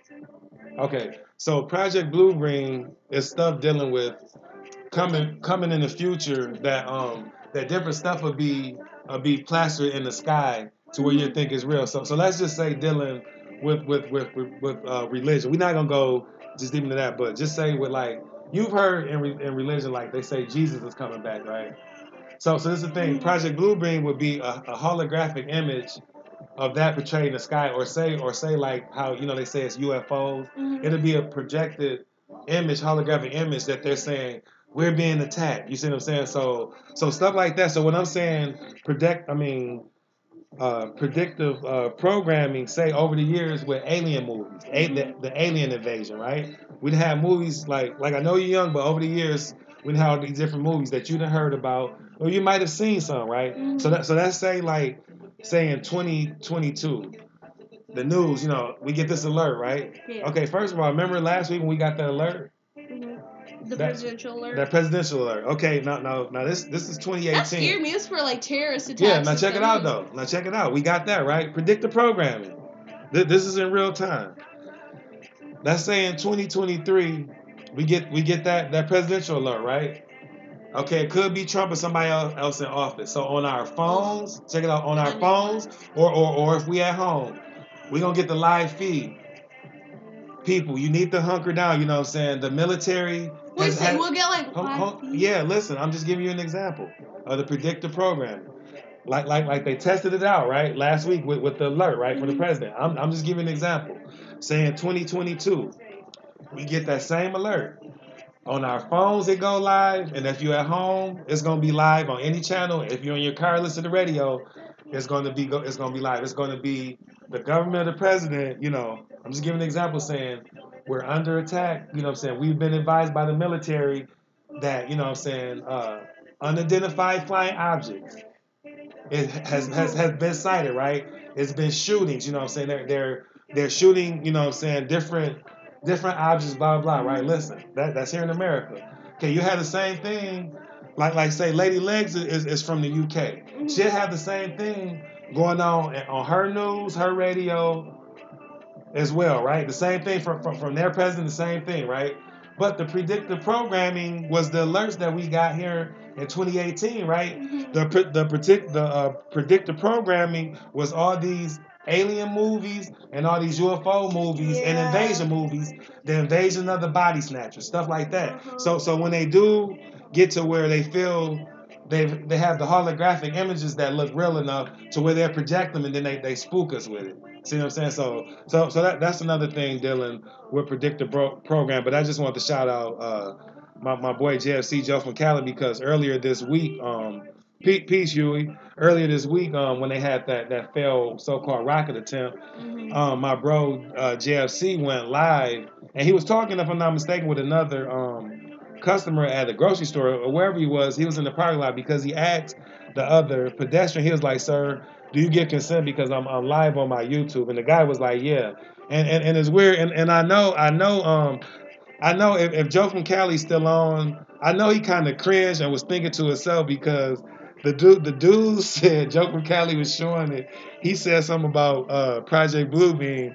The dude said he thought it was some meteors striking the earth. Man, I was laughing so hard. I don't know if Joe's still on here, but I know Joe ain't want to put the guy on blast because, like I said, what I'm saying, that's why my social media name is Knowledge for Ignorance. I have a lot of knowledge of certain things, but I have a lot of more ignorance and ignorant to more things than the things I know. So when the dude starts saying, yeah, that could be a meteor that the government was telling about that's flying over and could be hitting, I'm like, wow, this dude is, what I'm saying, is in left field, is in blind. But like I said, all of us learn things and grow at a different speed. You know what I'm saying?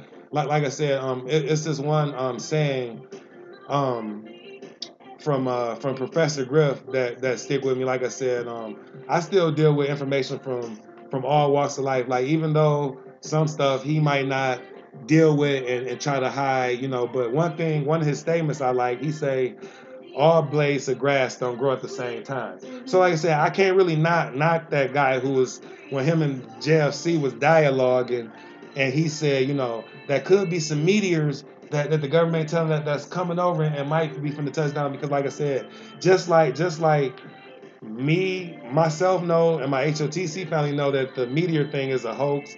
You know what I'm saying? It's a lot of things that I'm ignorant to that same guy might know that I don't know. So I can never look down on a person because, like I said, you can learn from anybody. So like I said, I just brought up Professor Griff. You know what I'm saying? That I mean, just as an example. But what I'm saying is how you can learn things from all walks of life. You know what I'm saying? Like Alex Jones. I know a lot of stuff that he was pushing was false, but it was still with certain things that he put out that was real. It was just to a certain extent. You see what I'm saying? So you can learn good and bad from all walks of life. I would say. You see what I'm saying? So yeah. You have anything else that you want to chime in on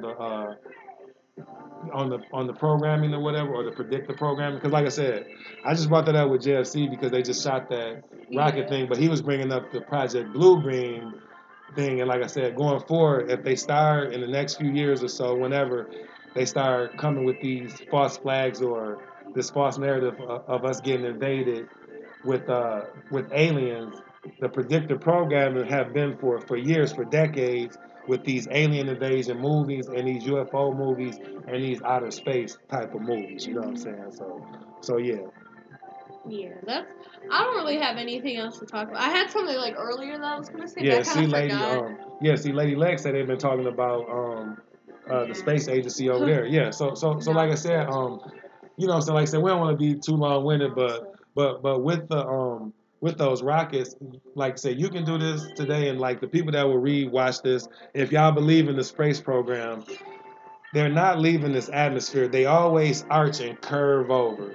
And one thing that tickles me, what I'm saying, with me knowing all this, this was this was in the early 2000s. Like my grandmother, my dad's mom passed, I want to say '08, maybe '08, '09, right? But this was in the early two. This is why I say it was prior to me and your mom getting together. So me and your mom been together 14 years. So I used to go over there and just sit with my grandma. We were just talking. This one time, we was just sitting around talking, and this is what she said. We weren't even talking about this, but this is what she said. She was like, "Yeah, boy, you know we ain't never. I already knew we had never been to the moon, but she just says this, boy, you know we ain't never been to no moon."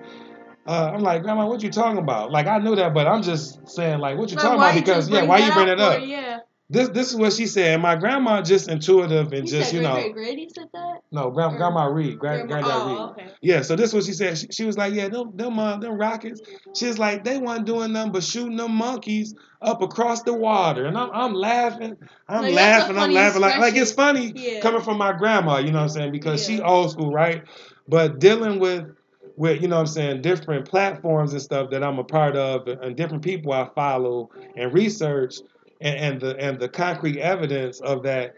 This is something that she brought up in the early 2000s, and with me knowing for sure, like the different visual and how the rockets just go up in arc. You know what I'm saying? They don't go straight up and lead the atmosphere. They just end up born over like a rainbow until they out of the sight of the cameras that's that's recording. You see what I'm saying? So just for my grandmother to just instinctively know that, and just to have the intuition without her doing any research, or any research like I do, or reading any books or anything like that, just for her just to be like boy, we ain't been to no moon. I mean, it's crazy, you know what I'm saying? Yeah. But yeah, like I said, I ain't want to be too long-winded with that. I just wanted to give some stuff, real examples in real time, dealing with programming and predictive programming. You know what I'm saying? Yeah. So yeah. Yep. So yeah, I'm feeling pretty good. I'm knowing like let us know again how the audio was. I think we know for sure it's good because we figured out how to test it before If we it's go a little bit live. fuzzy, we can We change we it we, still. re- we Yeah. realized what it was. So let us know again. I'm pretty sure it's good because I JFC earlier put a one up. So give us a thumbs up or a one if the audio is clear. You know what I'm saying? Like I said, we worked on it to make sure it was clear going Because it's forward. been pretty muffled the last 2 weeks, and if it's still kind of muffled, then I'm sorry. Like we can fix it still. We can just like Yeah, we'll turn it further down some. tweak Like it. yeah. Yeah. And in the next few weeks, in the coming next few Okay, weeks, I'm gonna appreciate be that. Appreciate that, Huey. Appreciate that, bro. So yeah, yeah. once again, I'm sorry to cut you off, baby. Once again, going forward, I appreciate that, lady legs. Going forward, if y'all can just bear with the muffledness if y'all didn't listen to the previous two shows, because the first show was clear, and Second and third show show were bad. 2 and 3 was kind of muffled, but Yeah. listening to some different live streams that I be a part of in the chat room and stuff, sometimes the people that's on their shows kind of sound like episode 2 and 3. So just bear with it and give it a listen, because like I said, we going over good topics, and like I said, it's all Yeah. about speaking from an adult and parent's perspective, and my daughter speaking from a youth, slash teenage, what I'm saying, and child's perspective, what I'm saying. And like I said, going forward, we will start what I'm saying, like putting visuals. Like I said, she's gonna get more on the technical side, like learning how to put visuals up, and then we'll get to where we can open the panel up. Once I link up with my HOTC family on certain times when they wanna be in it, because I think we might have to hook Yeah, I know. the Like just like Google hangouts. Hangout, Yeah. and stuff like that, to Yeah. where we can have an open Yeah. stream, and then like I said, And then sometime we'll just do Q&A. Go ahead, yeah, Tom.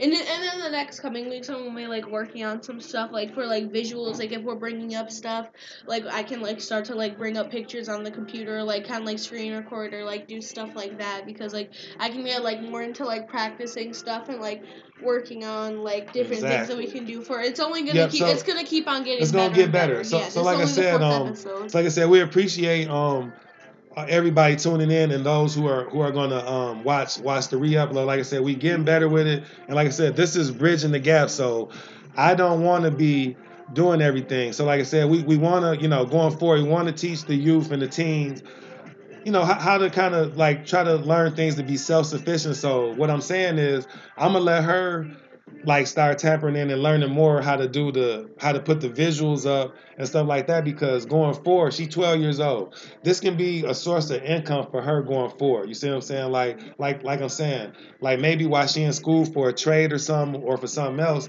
she can be still doing stuff like this on the side. You see And what I I'm still saying? have my Wacom tablet, so I can like make art for like the show and stuff See, like see, that see too. what I'm saying? Once we Yeah. kind of get the actual like bridging the app like channel up like that, like official one Exactly. up too. So Yeah, I have yeah. a So lot of so so ideas. so family. Like I said, we appreciate y'all. I mean, we appreciate y'all tuning in and supporting. Like you hearing like I want to get her the floor because like I said, she's getting more energetic. And more pumped up about doing this. So like I said, she's going to be uploading different visuals. Like I said, she got this different digital tablet thing to where she's gonna be creating different And stuff. that's like, and you know how we were talking about in the last episode, like about like art schools and like in like makeup school stuff like that. Exactly. That's one of the things that like I've been thinking about, like going to school for like art and like digital like art schools like And check it that. out. And my whole point of us starting this channel, right, is to give you more inspiration to do that. You see what I'm saying? Yeah, So because like I've been like into art since like I've been like into it like my whole life, but like since like third grade, ooh, like that I've been sounds into it fire. See what more. here he put? Hands-on productions. Ooh. Yeah, yeah, Bruh, yeah. bro, listen.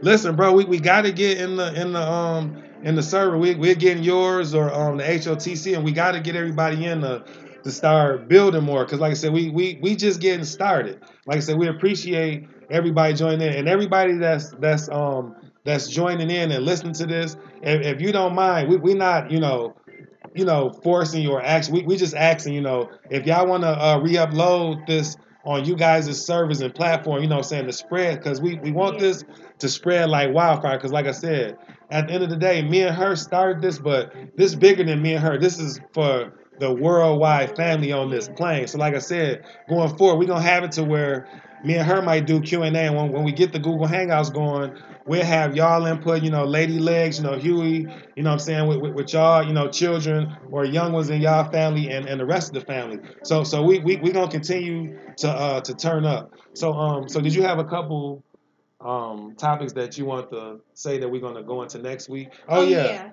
Oh. Oh yeah. I'm sorry. I didn't mean to cut her off. Like I said, this bridging the gap. So let her talk for a minute, and I'm gonna jump back in. Yeah, but next week I kind of came up with these like we're also thank you Huey P for saying that about me. And I was thinking about when we were in there talking about our ideas for next week and stuff is a few of the ones I'm going to be bringing up are like natural disasters, since in this episode we talk about the Flint water crisis and how in the Tri-Cities, Midland, Saginaw, and Bay City, like all the plants were kind of like messing up our air and our water and stuff like that. I'm going to try to bring up how it's not all like natural and how it's kind of like caused by stuff. And like this actually came from like actually last week talking about like the unhealthy stuff that they put in foods and like I don't know, like I kind of got the idea when we were going over like government things and how they're trying to like I'm not sure how I worded it though, but yeah, that's kind of how I came up with that. So Yeah, yeah, so I guess so. like So you have to GMOs, do some good research on that. yeah, So because I've been listen, this me like telling you one thing like that you can look up this week to be thorough on next week is GMOs as far yeah, as those that's what genetically I was modified looking up organisms. last week. Yeah. I was thinking about doing that last week because I got the idea. Yeah, actually, I think it was like 2 weeks ago. I'm 2 weeks not ago, sure. okay. Yeah, like in one of these weeks, I did. Like I was thinking about doing GMOs and stuff like Right. that. So yeah, I've been doing research. I have some stuff on my phone talking about it. Like I've had folders. I had stuff saved to Okay. do so. So Yeah, so yeah. check it out, family. So next week, just to let y'all know, two of the topics next week will be GMOs, dealing with foods and stuff, and natural disasters, right? Yeah. So check this out though. But like I was saying, a lot of times we will be backtracking over certain topics. Like I said, we'll be going back over certain stuff we've talked about in the previous 4 episodes. You know why? Because the same way we deal with predictive programming and programming, we got to get unprogrammed. We got to desensitize ourselves and so forth. So this is what I'm saying.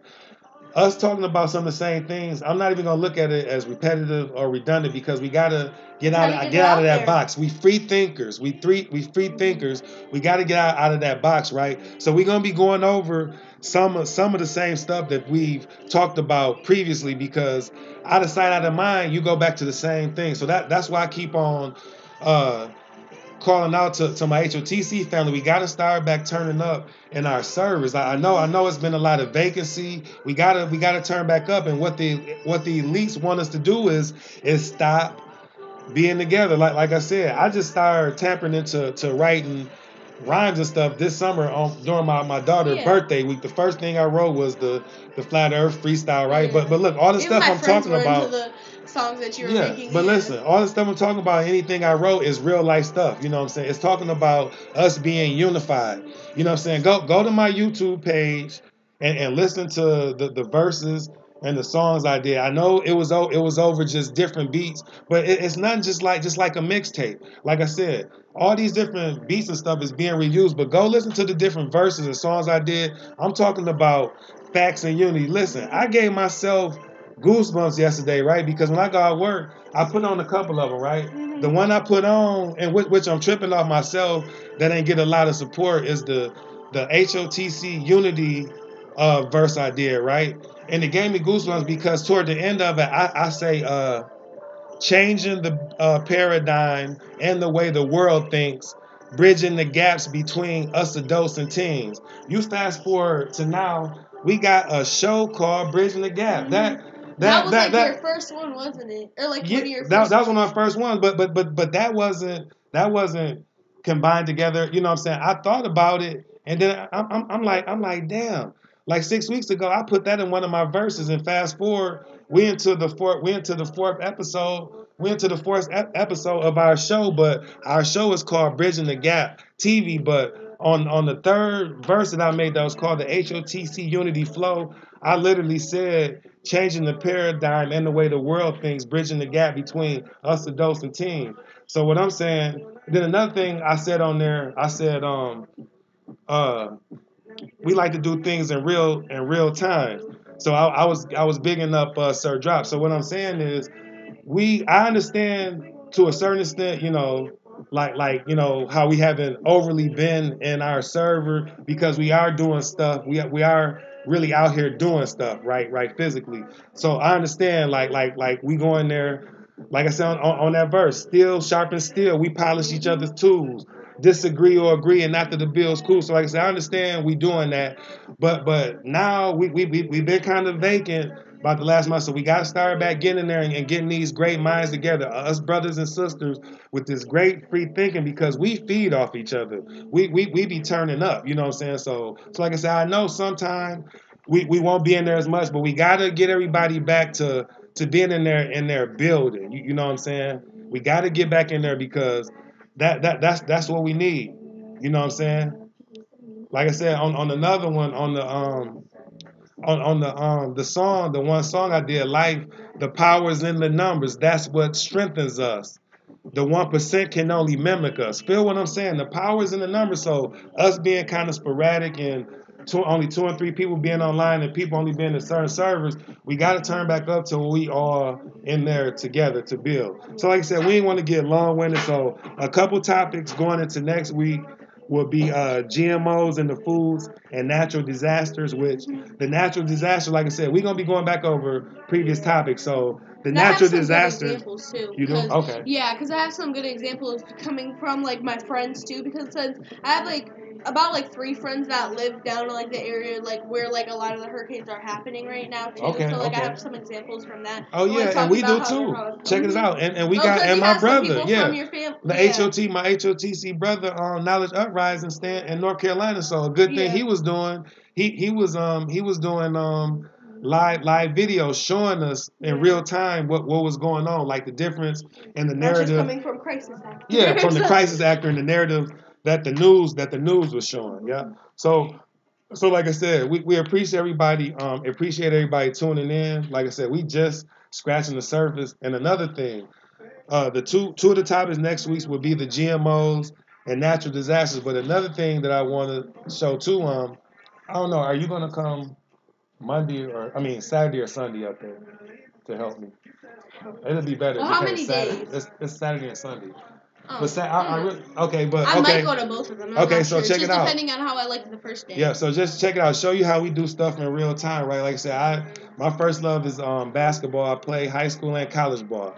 So me and my best friend, this coming weekend, which would be the 20th and 21st, we'll be conducting our fourth basketball camp. Oh yeah. This will be our fourth camp. So what we gonna do? We gonna still do our Bridging the Gap show next week, me and Cammy. But what we gonna do? I'm gonna show you a little bit of live visuals of me hands on with the youth as far as sports wise. Now that ain't all we do. Like we do some motivational speaking to them as well. But my best friend Wendell Johnson, he's right now still studying to get his certification for sports training, but he still has been a sports trainer for like the last 2 or 3 years. So next weekend, besides us doing the Bridging the Gap show, we're going to give you some live visuals from the 2 day basketball camp, which will be our fourth camp, and this is going to be with some of the top up and coming players from around the state of Michigan, and it's going to be this camp right here. I think is going to be actually I think it's eighth grade through 10th grade or 11th grade, if I'm not mistaken. But once again, that'll be that'll be next weekend, alongside of us doing our Bridging the Gap show. We gonna come live from the camp, and like I said, Cammy gonna be working the live stream just to show you a little bit of live stream. But what I'm gonna do, I'm gonna also have her take just different video snippets, right, of us going through some of the drills and some of the full court games we doing, as well as some of the just talking points, right? And then probably Sunday or Monday, I say early part of the week, next, the following week, I'll upload a collage video of the 2 day camp. So just to show you stuff in real time,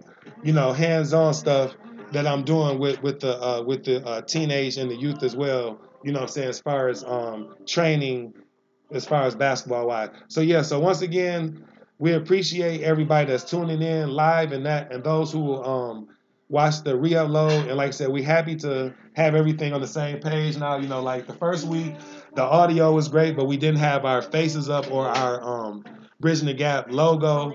Then the next 2 weeks, the second and third week, we had the visuals up, but the sound was muffled. But this week we got the audio clear and the visuals up and everything. Yeah, I'm gonna be adding some more stuff too as I get more into practicing with it and getting more like screenshots and like video clips and stuff like that.